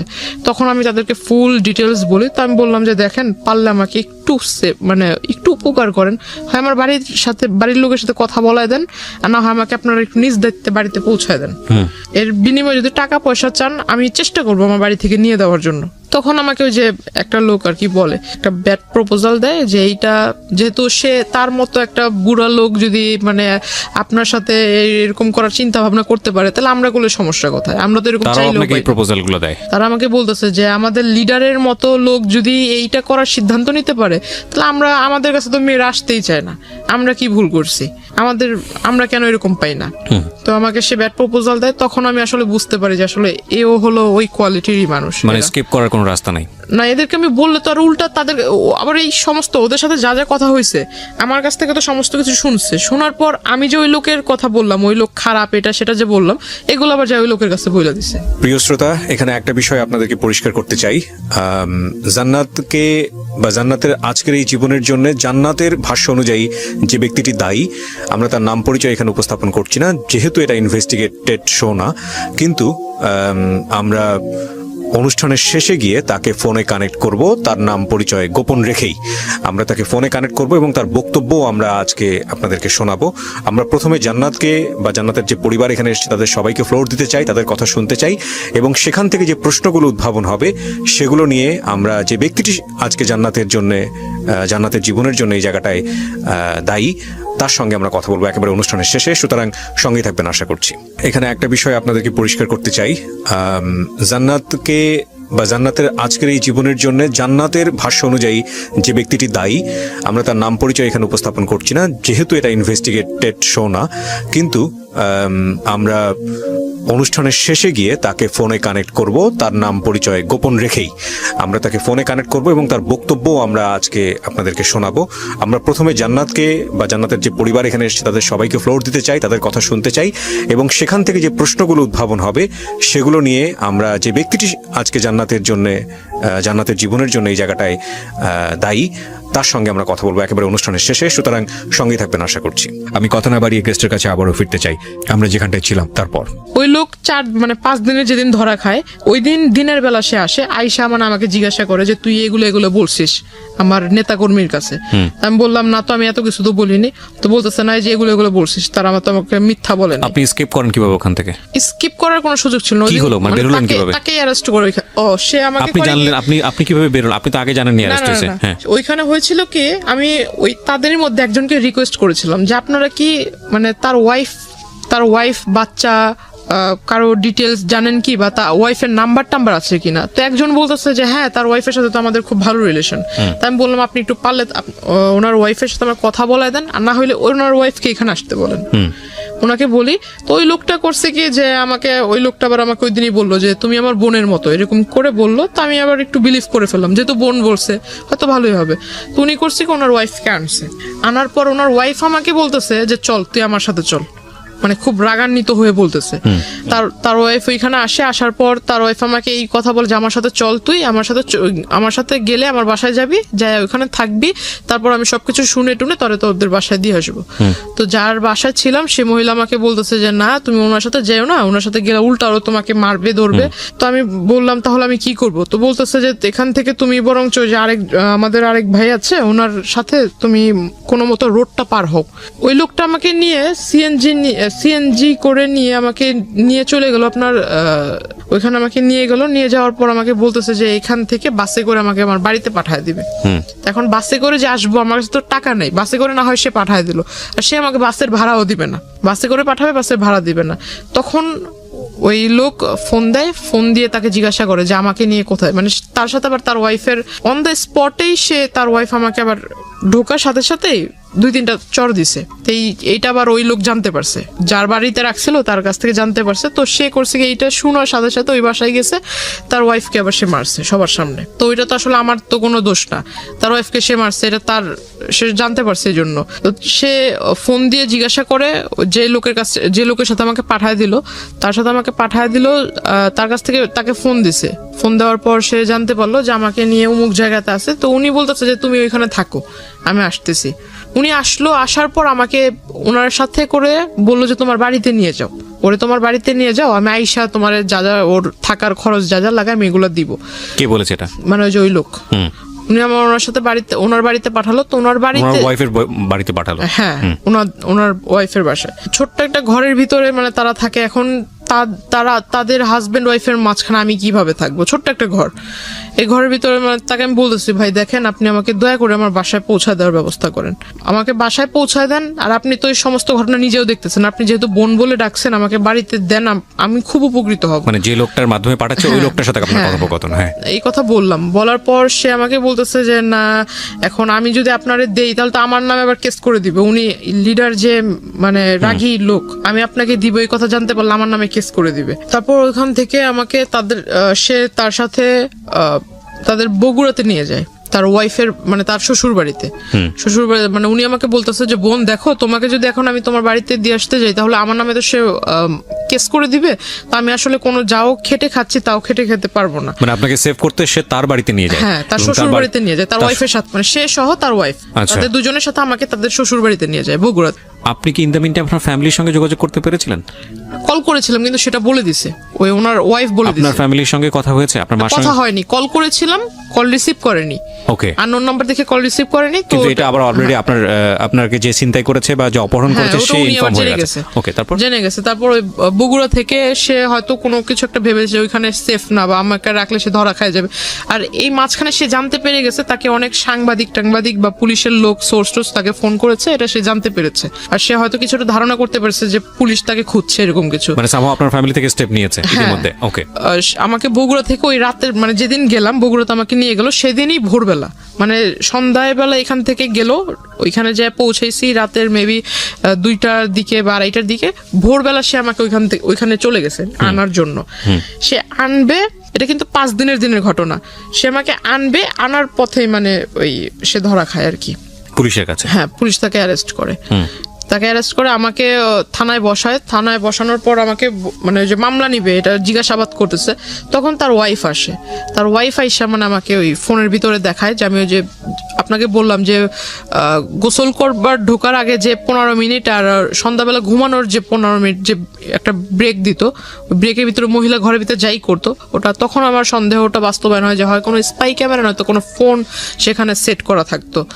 আর সেই গোসল করার ভিডিও প্লাস আমি যে ঘুমাতাম, তো ঘুমের সময় মানুষ কোন টাইপের হয়ে যায় এটা তো কোনভাবে ঘুমায় এটা তো বলা মুশকিল। তো আসলে এই সমস্ত কিছু, ইভেন আমি ঘরে বসে যে আমার ফ্যামিলির কথা মানে একা একা কথা বলতাম, সে সমস্ত কিছু ফোনের ভিতরে রেকর্ড হয়ে আছে। তো এই সমস্ত কিছু আমাকে তার ওয়াইফ দেখায়, থানার ভিতরে আসে, আইসা আমাকে দেখালো। দেখানোর পর সে আমাকে আবার তার বাচ্চা 2টা বাচ্চা আমাকে বলতেছে, তুই যদি আমার বাচ্চাদের দিকে তাকায় আমার বাচ্চার বাবাকে যদি সেভ না করিস, আমার বাচ্চা বাবা যদি জেলে চলে যায় তাহলে তোর জীবন শেষ। মানে এগুলো আমি পুরো একদম নেটের ওয়ার্ল্ডে ছেড়ে দিব। এটা ওর ওয়াইফ বলে? হ্যাঁ, ওনার ওয়াইফ বলে। তো এটা আমাকে প্রায় মানে বারবার বলতেছে। আমি ভিডিওটার এই কোশ্চেনটা যদিও কোশ্চেনটা প্রাসঙ্গিক, কিন্তু অনেকে মাইন্ড করতে পারেন, তারপর আমি করছি কেন করছি সেটা আমি একটু পরে বলবো। সেটা হলো, এগুলো কি সলো ভিডিও ছিল, শুধু ওয়াশরুমের ভিডিও ছিল, নাকি ওই ভদ্রলোক যখন আপনাকে স্লিপিং পিলগুলো খাইয়েছে তারপরে উনি আপনার সঙ্গে কি করেছে না করেছে সেগুলো ভিডিও করেছে? না না, ওইরকম না, শুধু গোসল করার ভিডিওগুলো ছিল। আমি প্রশ্নটা এই কারণেই করেছি যে এটা যদি সলো ভিডিও হয় তাহলে ডেফিনেটলি এটা যদি সে ওখানে ছাড়ে, সলো ভিডিও না যে কোনো ভিডিও যদি উনি ছাড়ে ইন্টারনেটে, যেটা ওনার ওয়াইফ আপনাকে থ্রেট করেছে বা এরকম কোনো কিছু করেছে। আচ্ছা, আপনি আজকালকার যুগের একটা মেয়ে, আমি প্রশ্নটা মানে একটু রাগেই করছি আপনাকে, আপনি কি জানেন না বাংলাদেশে সাইবার ক্রাইম নামে একটা আইন আছে? এটা নিয়ে আমাকে আসলে পরে এটা নিয়ে অনেকেই আমাকে অনেক কথা শুনেছে, এবং এটা কত শক্তিশালী আইন এটা আপনি জানেন? কিন্তু আমার জন্য আসলে যে আমি আপনাকে বললাম না যে আমি কারোর সাথে মিশি নাই, কাউকে ফ্রেন্ড করে নাই, কারোর সাথে নিজের কথাগুলো শেয়ার করতাম না, এটা আমার একটা বড় খারাপ পয়েন্ট ছিল। পৃথিবীতে কারো মানে বাংলাদেশে কারো বাবারও সাধ্য নাই, যদি কথাটা এভাবে বলাটা উচিত না, যে কোনো মেয়ের বা কারো কোনো পার্সোনাল ইস্যু ভিডিও করে সেটা ইন্টারনেটে ছেড়েছে এবং তারপরে যে ভিকটিম হয়েছে সে যদি খালি মামলা করে এবং সে যদি কোনো আইনি স্টেপ নাই, এটা কারো মানে বললাম তো, এটা মানে কারোর সাধ্য নাই যে সেটাকে তার হাত থেকে বাঁচায়। কারণ অনেকেই মনে করে যে আমি অন্য কারো আইডি থেকে ছাড়বো, অন্য কারো ইয়ে থেকে ছাড়বো। এটার কিছু, এটাকে বলে মানে আইপি ট্র্যাক করে এটা ইজিলি বের করা সম্ভব, যেটা কে করেছে এটা বের করা কোনো ব্যাপারই না, এবং এটা খুব ইজিলি বের করা সম্ভব। এবং অহরহ উদাহরণ আছে ইন্টারনেটে, ফেসবুকে এরকম ঘটনা ঘটতেছে এবং তার অ্যারেস্ট হচ্ছে। যাই হোক, তারপরে কি হলো? ওনাকে তখন মামলা লেখা হলো, আর উনি মানে থানার ভিতরে আপনাকে ভয় দেখাচ্ছে। আপনি তো চাইলে পুলিশে তখনই ইনফর্ম করতে পারতেন। তখন মানে আসলে তো উনি আমাকে মানে শুধু সামনে এসে বলতেছে, অথচ আমার মা আমার সামনে আসতেছে, তখন আমার ভিতরে একটা ভয় কাজ করতেছে। আমার মা সামনে এসে আমাকে বুঝাইতেছে যে তুই ভয় না পেয়ে যা ঘটছে সেটা বলে ফেল।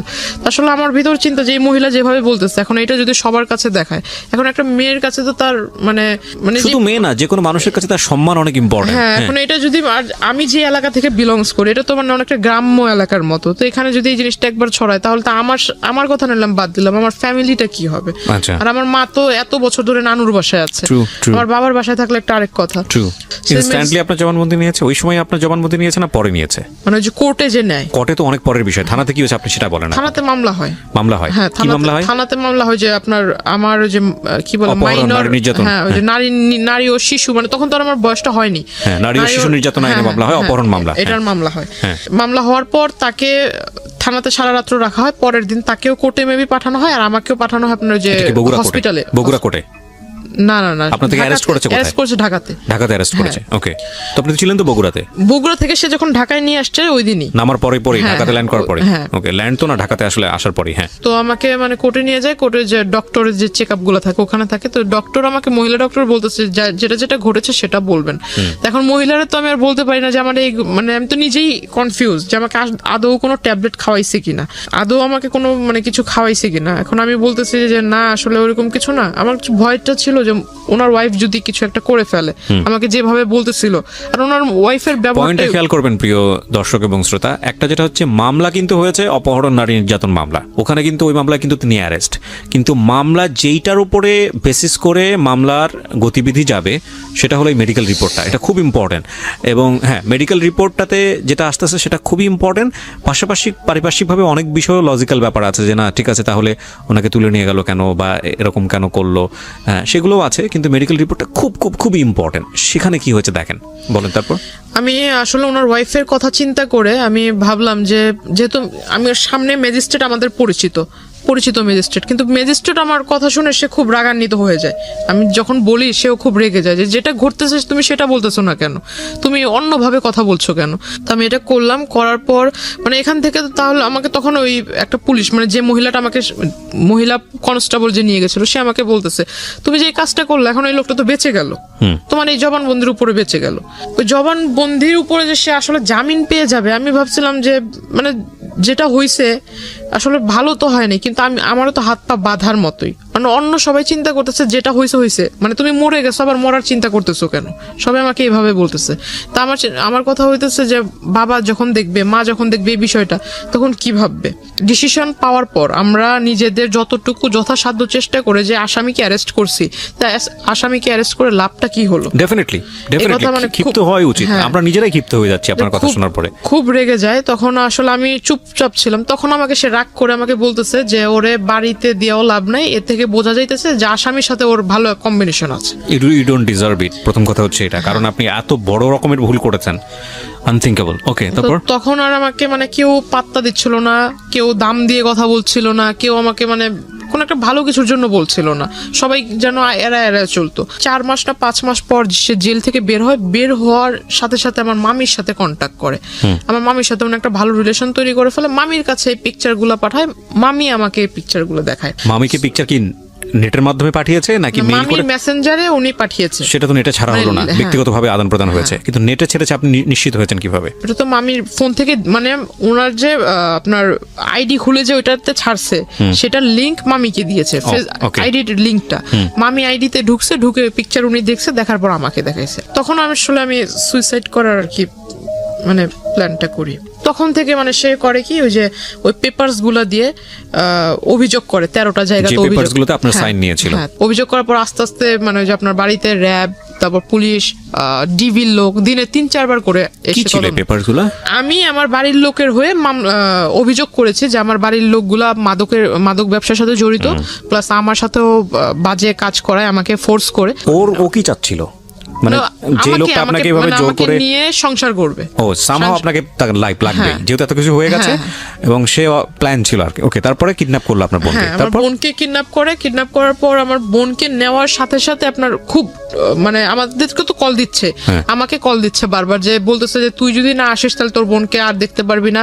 বোনটা তখন 2 বছর, মানে 2 বছর বেবি কত ছোট, তো ওকে আসলে খুব মারতেছিল, সেটা আমিও শুনতেছিলাম। ফোন লাউডে ছিল, প্লাস এটা আসলে ওই ট্র্যাক করা হচ্ছিল, প্রশাসনের লোক ট্র্যাক করতেছিল যে যা যা কথা হচ্ছিল। তো আমার বোনকেও চর দিছে, আমার বোনকে নিচে ফেলে আমার বোনের মাথার উপরও বুট জুতো দিয়ে, মানে কি বলো ওটাকে, মানে চাপ দিচ্ছিল জোরে জোরে। প্রিয় দর্শক এবং শ্রোতা, এই পার্টটাতে ওনার যে ছোট বোন এবং ওনার মা দুজনই স্টুডিওর বাইরে আছে, আমরা দুজনকে এখানে হাজির করছি, এবং ভিডিও পার্টে আমরা ওনার বোনের ফেসটা আমরা দেখাবো না, এবং যেহেতু ওনার অপ্রাপ্তবয়স্ক, আমরা একটু নিয়ে আসতে চাই, আমরা একটু ওনাদের কাছেও জিজ্ঞাসাবাদ করতে চাই আসলে কি, বিশেষ করে ওনার ছোট বোনকে জিজ্ঞাসাবাদ করতে চাই। কি নাম তোমার? হীরা। আচ্ছা, হীরার বয়স হচ্ছে 4 বছর। ওকে যখন এটা করা হয়েছিল তখন 2 বছর বয়স আপনি বলছিলেন, তাহলে তোর মনে থাকার কথা না, তারপরেও আমি টুকটাক না, ওর একটা আমাদের একটা প্লাস পয়েন্ট ছিল, আমাদের জন্য না, এটা প্রশাসনের জন্য প্লাস পয়েন্ট ছিল, যে প্রশাসন ওকে উদ্ধার করে। সেই প্রশাসনের কাছে ও যখন উদ্ধার করছে, ওই অন দ্য স্পটে আসামিকে অ্যারেস্ট করার সাথে সাথে মানে ও কিন্তু ওকে যখন জিজ্ঞাসা করছে বাবু তোমার সাথে কি করছে, সব বলে তখন দিছে। মানে ও সমস্ত কিছু না, বলে সেটা তো আমি মামলার চার্জশিটে মামলা যেটা হয়েছে আমি সেখানে দেখলাম, নিজের মুখে বলছে। হ্যাঁ মামলাতে সেটা আমাদের জন্য কাগজপত্র একটা আছে, plus point। দেখে আমি কিছু পাই নাকি। তোমার কি মনে আছে হীরা যে 2 বছর আগে কি হয়েছিল, কে তোমাকে কোথায় নিয়ে গিয়েছিল মনে আছে? কোরআন দিছিল মানে ঘুরাইছে, পা ধরে ঘুরাইছে। ও পা ধরে ঘুরিয়েছে, চিন্তা তুমি লোকটাকে?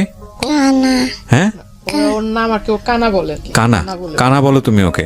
আচ্ছা, তো কোথা থেকে নিয়ে গিয়েছিল তোমাকে? আমি খেলতেছিলাম, তারপরে আমার নিয়ে দিছিল, তোমাকে নিয়ে গিয়েছিল কি বলে নিয়ে গিয়েছিল? কইছে কি আমারে মারবো, মারবে তোমাকে, ধরে নিয়ে গেছিল। কি কি করেছে তোমাকে ঘুরিয়েছে, আর কি করেছে তোমার সাথে? পাউদে কোরআন দিছে, থাপ্পড় মারছে। থাপ্পড় মারছে? ওহো, তারপরে তুমি বাসায় আসলা কিভাবে? পাশে আমার নানা আইনা দিছে। আচ্ছা, কিভাবে উদ্ধার হয়েছিল আমাকে একটু বলেন তো, আপনি আচ্ছা, বলেন। যে ওকে মানে আমাকে ওই লোক বলছিল যে তোর মানে তোর বোনকে যে আমি যে নিয়ে আসছি, যেভাবে নিয়ে আসছি, যে মাধ্যমে নিয়ে আসছি, এখন ওর মুক্তিপণ হিসেবে যেটা চাই সেটা হলো তুই।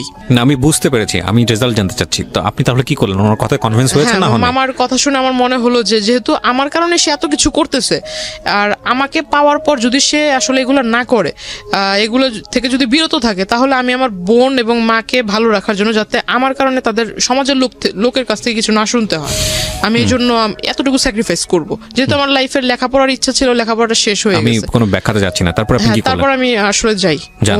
ওনারা সবাই মিলে বসে একটা স্ট্যাম্পের মাধ্যমে, স্ট্যাম্পে লিখিত হয় যে ও আমাকে এই দিবে সেই দিবে, মানে জমি টমি দিবে, হাবিজাবি লিখে আমাকে ওর হাতে দেয়। এখানে একটা কথা বলে রাখি যারা শ্রোতা এবং দর্শক আছেন, এখানে আমরা খুব সচেতনভাবেই উনি যার সম্পর্কে কথাগুলো বলেছে তার পরিচিতি আমরা রিভিল করিনি, because this is not investigative show.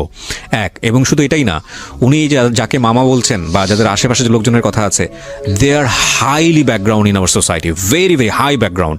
এখানে আপনি বললে অবাক হয়ে যাবেন যেখানে কারা কারা ওনার সঙ্গে জড়িত। হ্যাঁ, মানে এমন কেউ নাই প্রশাসনের টপ লেভেল থেকে শুরু করে, মানে রাজনীতিবিদ থেকে শুরু করে ওনার আত্মীয় স্বজন, বাট আমরা কারোর পরিচয় রিভিল করিনি। বাট আমি কথাটা এই কারণেই বলছি যে এইরকম একটা ব্যাকগ্রাউন্ডে থাকার পরেও একটা মেয়ে এই পরিমাণ ভিকটিম হতে পারে আমাদের সোসাইটিতে, that is quite unthinkable to me. মানে আমি ভাবতে পারতেছি না এই কারণে যে মানে এতটা কিভাবে সম্ভব, বলেন। তারপর আমি ওখানে যাই, যাওয়ার পর দেখলাম, আমি যেদিন থেকে গেলাম, যাওয়ার পর দেখলাম যে একদম সে আর আগের মতো নাই, সে একদম ভালো না। আমি যতদিন ছিলাম ততদিন আর কোনো সমস্যা নেই। কতদিন ছিলেন? আমি ওখানে 15 দিন ছিলাম। তারপরে ব্যাক করলেন কেন? ব্যাক করার কারণ হলো, সে 15 দিনের ভিতরে তার সাথে আমার এমনি কোনো গ্যাঞ্জাম হয়নি, শুধু গ্যাঞ্জাম হতো এটাই, সে বারবার আমাকে বলতো যে তোর বাড়িতে কল দে, আমি তোর বাড়ির লোকের সাথে কথা বলবো, তোর বাড়ির লোককে আমাকে মেনে নিবে, আমাকে মেনে নিতে হবে। 65 বছরের একজন বৃদ্ধ মানে লোক, সে বারবার আমাকে এটাই বলতো। এবং আপনি হচ্ছেন তখন 17-18 বছর বয়স। হ্যাঁ, আর আমাকে বারবার এক কথা বলতো যে তোরে যদি আমি না পাই, আমি যেভাবে চাই সেভাবে মোস্ট যদি কমন না পাই। মোস্ট কমন ওয়ার্ড, যারা ক্রেজি হয় ছেলেরা তাদের এটা খুব না, কম। না, যে তোরে acid যদি আমি না মারবে, পাই এটা- অ্যাসিড মারবো বা তো হ্যাঁ। অন্য কারো হতে দিব না, কমন ওয়ার্ড। না, আপনি ছেলেটা সেখানে কমন ওয়ার্ড কিভাবে বলবেন? সাথে অ্যাসিড নিয়ে আসছে হাতে করে, ওকে, সাথে করে অ্যাসিড নিয়ে আসছে। আচ্ছা, মামা আমাকে বাসায় যেতে বললো, বাসায় চলে যাই। বাসায় যাওয়ার পর আমি আসলে গেছি, তার পরের দিনই আমার নামে মামলা করে যে আমি তার বাসা থেকে আসার সময় জিনিসপত্র চুরি করে নিয়ে হ্যাঁ, আসছেন। হ্যাঁ, তার জমি জমার টাকা পয়সা, তার পাসপোর্ট, তার নাকি ট্রান্সপোর্টের লাইসেন্স। বাংলাদেশে এই মামলা অসংখ্য মেয়ের নামে করে যখন এই যে বাসা থেকে চলে আসে। এই একটা মামলায় আছে, এটাই করা হয় এই শুধুমাত্র কিছুদিন হ্যারাসমেন্ট রাখার জন্য। ডেফিনেটলি সেটা আপনার ভাগ্যে হয়েছে আমার যেটা মনে হয়। তারপর আপনি অ্যারেস্ট হয়েছেন। হ্যাঁ, আমি যখন মানা করি যে আমি ওই লোকের সাথে যাব না, তখন তারা আমাকে কোর্টে পাঠিয়ে দেয়, এবং আমার নানা ওর সাথে ছিল, নানাকেও তারা কোর্টে পাঠিয়ে দেয়। আমার নানা চলে যায় কেরানীগঞ্জের জেলে, আর আমি চলে যাই ওই যে, আপনার নানাও জেলে চলে যায়? হ্যাঁ, নানা ছিল 2 দিন, কারণ নানাকে আর আমাকেই নি, স্যার কাউকে নেয়নি। মানে বাসা আসামি থেকে। করেছে আপনাদের হ্যাঁ। দুজনকেই। তো যাই হোক, আপনি কতদিন ছিলেন জেলে? আমি 3 দিন ছিলাম, আর আপনার নানা ছিল 2 দিন। তারপর আপনাদেরকে জামিনে বের করে কে? হ্যাঁ, না, আমার নানি বের করে। আপনার মার সাথে একটু কথা বলবো আমি। হ্যাঁ, আপনার মাকে আপনি দিবেন, উনি ইশারায় কথা বলুক, আপনি আমার হয়ে কোশ্চেনগুলো ওনাকে করেন, তাহলে উনি যদি অ্যান্সারটা বলবে ওটাও আপনি দোভাষ হিসেবে কাজ করেন, ওটা আপনার কাছে রাখেন। আমি একটু আপনার সঙ্গে কথা বলতে যাচ্ছি, সেটা হলো যে আপনার মেয়ে যে এত কিছু করেছে, মানে এত ঘটনা ঘটেছে, এখন মেয়েকে নিয়ে কি চিন্তা করছেন? কিছু বলতে চান আপনি? একটু বোঝান তো।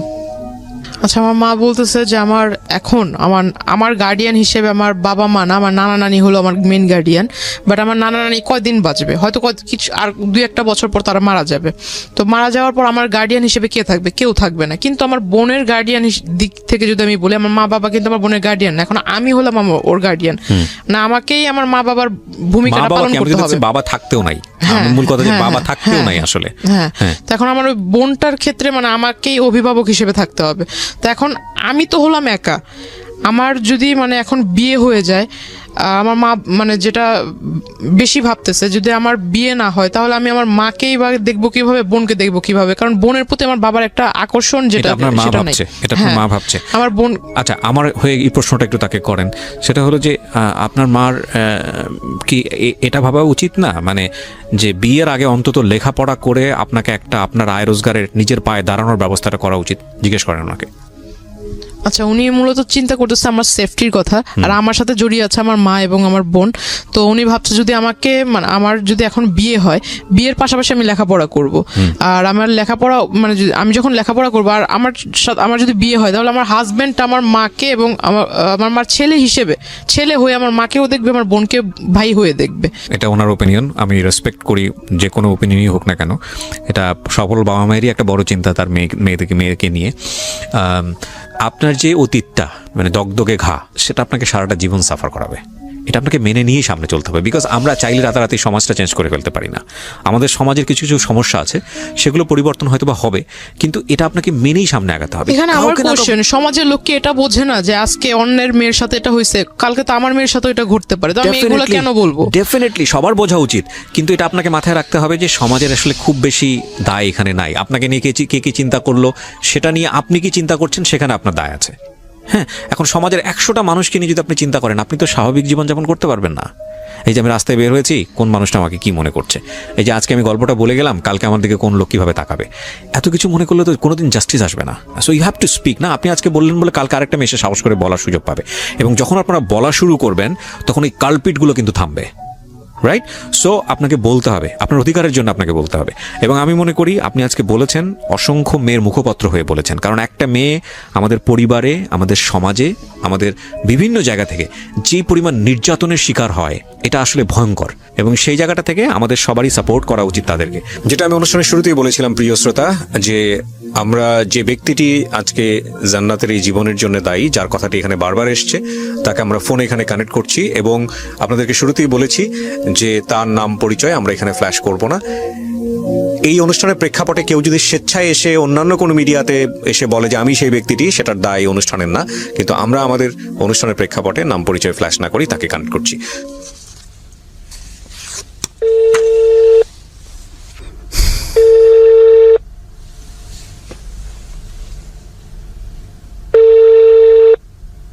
জি, আসসালামু আলাইকুম ভাইজান, কেমন আছেন? ভালো আছেন আপনি? আলহামদুলিল্লাহ। আচ্ছা, আপনার কাছে ফোন দিয়েছি জানার জন্য, সেটা হচ্ছে জান্নাত নামে কোনো মেয়ে কি আপনি চেনেন? হ্যাঁ, চিনি। আচ্ছা, উনি এসেছিলেন আমাদের এখানে, জীবন গল্পটা এখানে বলেছে। তো পুরো জীবন গল্পেই যেটা হয়েছে যে আপনার নামটা জড়িত। হ্যাঁ, তো আমরা যে গল্পটা নিলাম সেখানে আমরা দেখেছি যে মূল বিষয়টা যেটা এসছে, বেশ কয়েকটা বিষয়, এই বিষয়ে আপনার বক্তব্য জানার জন্য আপনাকে ফোন দেয়া। এবং এই 1 নম্বর সেটা হলো যে উনি যেটা দাবি করেছেন যে এক পর্যায়ে ওনাকে আপনি প্রেমে পড়তে বাধ্য করেন বা এরকম একটা কিছু, এবং তারপরে যেটা হয় যে ওনাকে আপনি কিডন্যাপ করে বিয়ে করেন, জোর করে বিয়ে করেন, এবং কিছু কাগজে সাইন নেন। এটা কতটুকু সত্য? 100% মিথ্যা। ইনশাআল্লাহ আমি কোরআন শরীফ হাতে নিয়ে আপনাদের সামনে বসবো, আমি সব এভিডেন্স দিয়ে আপনার সাথে বসবো। কিন্তু আমার এখানে যে এভিডেন্সটা আমি পেয়েছি, এই ঘটনার প্রেক্ষাপটে আপনার বিরুদ্ধে একটা মামলা হয়। হ্যাঁ, ওই মামলাটাতে সে 22 ধারা কি জবানবন্দি দিয়েছে, ওটা কি দেখছেন? না, জবানবন্দির আমার হাতে যে চার্জশিটটা আছে, সেই চার্জশিটে আমি যেটা দেখতে পাচ্ছি, এখানে চার্জশিটে আপনাকে দোষী প্রমাণ করা হয়েছে।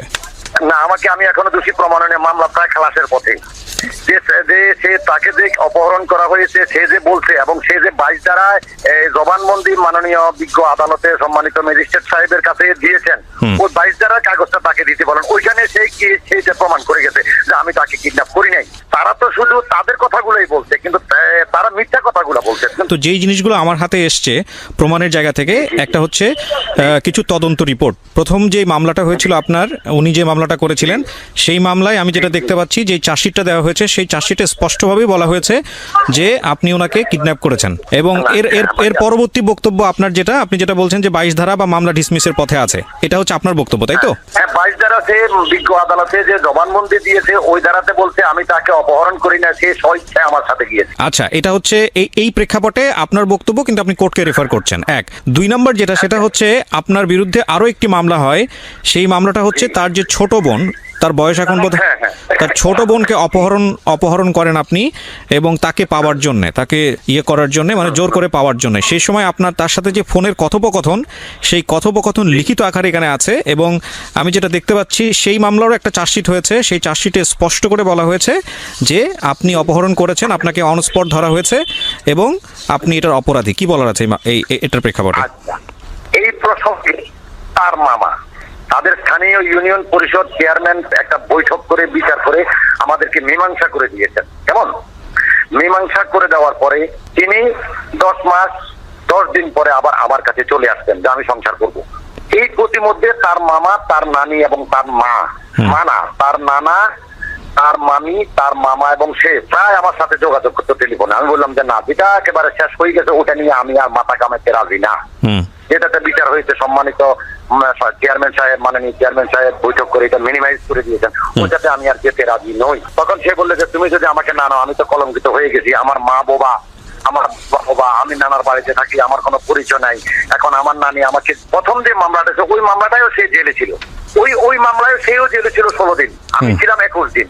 আমারটা যখন তার এইজ প্রমাণ করে দিল আমার বউ বা আমার ছেলেমেয়েরা বা আমার লোকজনে, তখন মাননীয় আদালত আমাকে জামিন দিয়েছে। এজাহারে তার মামা তার ওই ছোট বোনকে নিয়ে আমার কাছে এসে বললেন যে তুমি একে রাখো, জান্নাতকে বা আমার মাকে ফোন দাও, জান্নাত চলে আসবে। মেয়ের জ্বালায় আমরা অস্থির, মেয়ে হয়ে গেছে, মেয়ে চরিত্রহীন। আমি বললাম যে না মামা, এটা কি বলেন, আমার পক্ষে এটা সম্ভব নয়। এজাহারে তার মামার নাম ছিল, কিন্তু চার্জশিটে তার মামার নাম বাদ দিয়ে সেখানে আমার নাম দিয়েছে। একজনও সাক্ষী দিতে আসে না, কোনো মামলায় কে সাক্ষী দিতে আসে না। আচ্ছা, সবশেষে আমি আপনার নিশ্চয়ই আপনার বলার অনেক কিছু আছে, আমি আপনাকে বলার জায়গা থেকে, আমি এই জায়গাটা থেকে আমি মনে করি আপনার বলতে দেওয়া উচিত, কিন্তু আমি শেষমেশ যে প্রশ্নটা করতে চাই মানবিক জায়গা থেকে, আমি প্রথম যে ব্যাপারটা আমি আপনাকে পরিষ্কার করি, আমাদের অনুষ্ঠানের উদ্দেশ্য আপনি দোষী না জান্নাত দোষী সেই বিষয়টা প্রমাণ করা না। হ্যাঁ, আমাদের অনুষ্ঠানের উদ্দেশ্য হচ্ছে যে এই রকম একটা অসম প্রেম বা জান্নাত যে কথাগুলো বলেছে বা আপনি আপনার পক্ষ থেকে যে কথাগুলো বলেছেন, মূলত ক্ষতি দুইজনেরই হয়েছে, রাইট? আপনারও ক্ষতি হয়েছে, তারও ক্ষতি হয়েছে। সো এই ক্ষতির বিষয়টা মানুষ জেনে মানুষ যাতে সচেতন হয়, আপনাদের দুজনের কারো দিকে আঙুল তোলা আমাদের অনুষ্ঠানের উদ্দেশ্য না। অনুষ্ঠানের মূল জায়গাটা হচ্ছে মানুষকে সচেতন করা এবং একই সাথে আপনাকে এটাও বলতে চাই যে আমাদের এই যে আমরা আপনাদের দুজনকে দেখিয়ে মানুষকে সচেতন করছি, আর যদি দোষী বা নির্দোষের ব্যাপারটা থাকে সেটা সম্পূর্ণ এখতিয়ার হচ্ছে কোর্টের। আমরা শুধু কিছু কাগজ পেয়েছি এবং আমরা মনে হয়েছে যে আপনার বক্তব্যটা জানা উচিত, সে অর্থে আপনার বক্তব্যটা জানলাম। এবার আমি আপনাকে কিছু প্রশ্ন করতে চাই। প্রথম কথা হচ্ছে আপনার বয়স, আমি যেটা দেখলাম কাগজে কলমে এখানে 50 বলা হয়েছে, তো হ্যাঁ, তো এই যে 50 বছর বয়স বা যাই বলি না কেন, এইরকম একটা বয়সে থেকে পূর্বে স্ত্রী থাকা অবস্থায়, বাচ্চা থাকা অবস্থায় এরকম একটা আন্ডার এজ মেয়ের সঙ্গে আপনার সম্পর্কে যাওয়ার প্রয়োজনটা কি ছিল? আপনি শুধু এই বিষয়টা বলেন।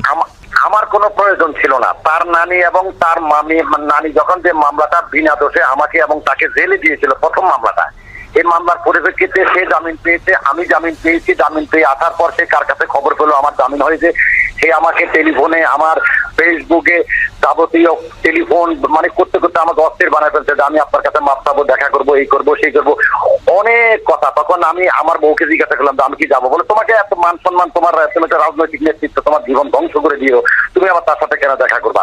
আমি বললাম না যাই, নো প্রবলেম, অসুবিধা নাই, তুমি কোনো নোটটা চিন্তা করো না, আমার কোনো ওই ধরনের টেন্ডেন্সি নেই। আমি তাকে মেয়ের মতোই জানতাম ভাই, বুঝছেন? আপনি তাকে মেয়ের মতো জানতেন, সে আপনাকে বিয়ে করতে চেয়েছে, এগুলো কি বিশ্বাসযোগ্য? মানে আপনি বলেন, আপনি যদি একটা রাজনীতি ব্যক্তিত্ব হয়ে থাকেন, মানে আমাকে কি দিয়ে ভাই, আমাকে যদি তার ভয়েস রেকর্ড গুলো আপনি শোনেন, আমার কাছে সব আছে তথ্য। ওরা কিন্তু ওদের গুলা দিয়েছে, আমি কিন্তু আমার গুলা এবং ওদের গুলা দুইটা আপনাকে প্রডিউস করবো।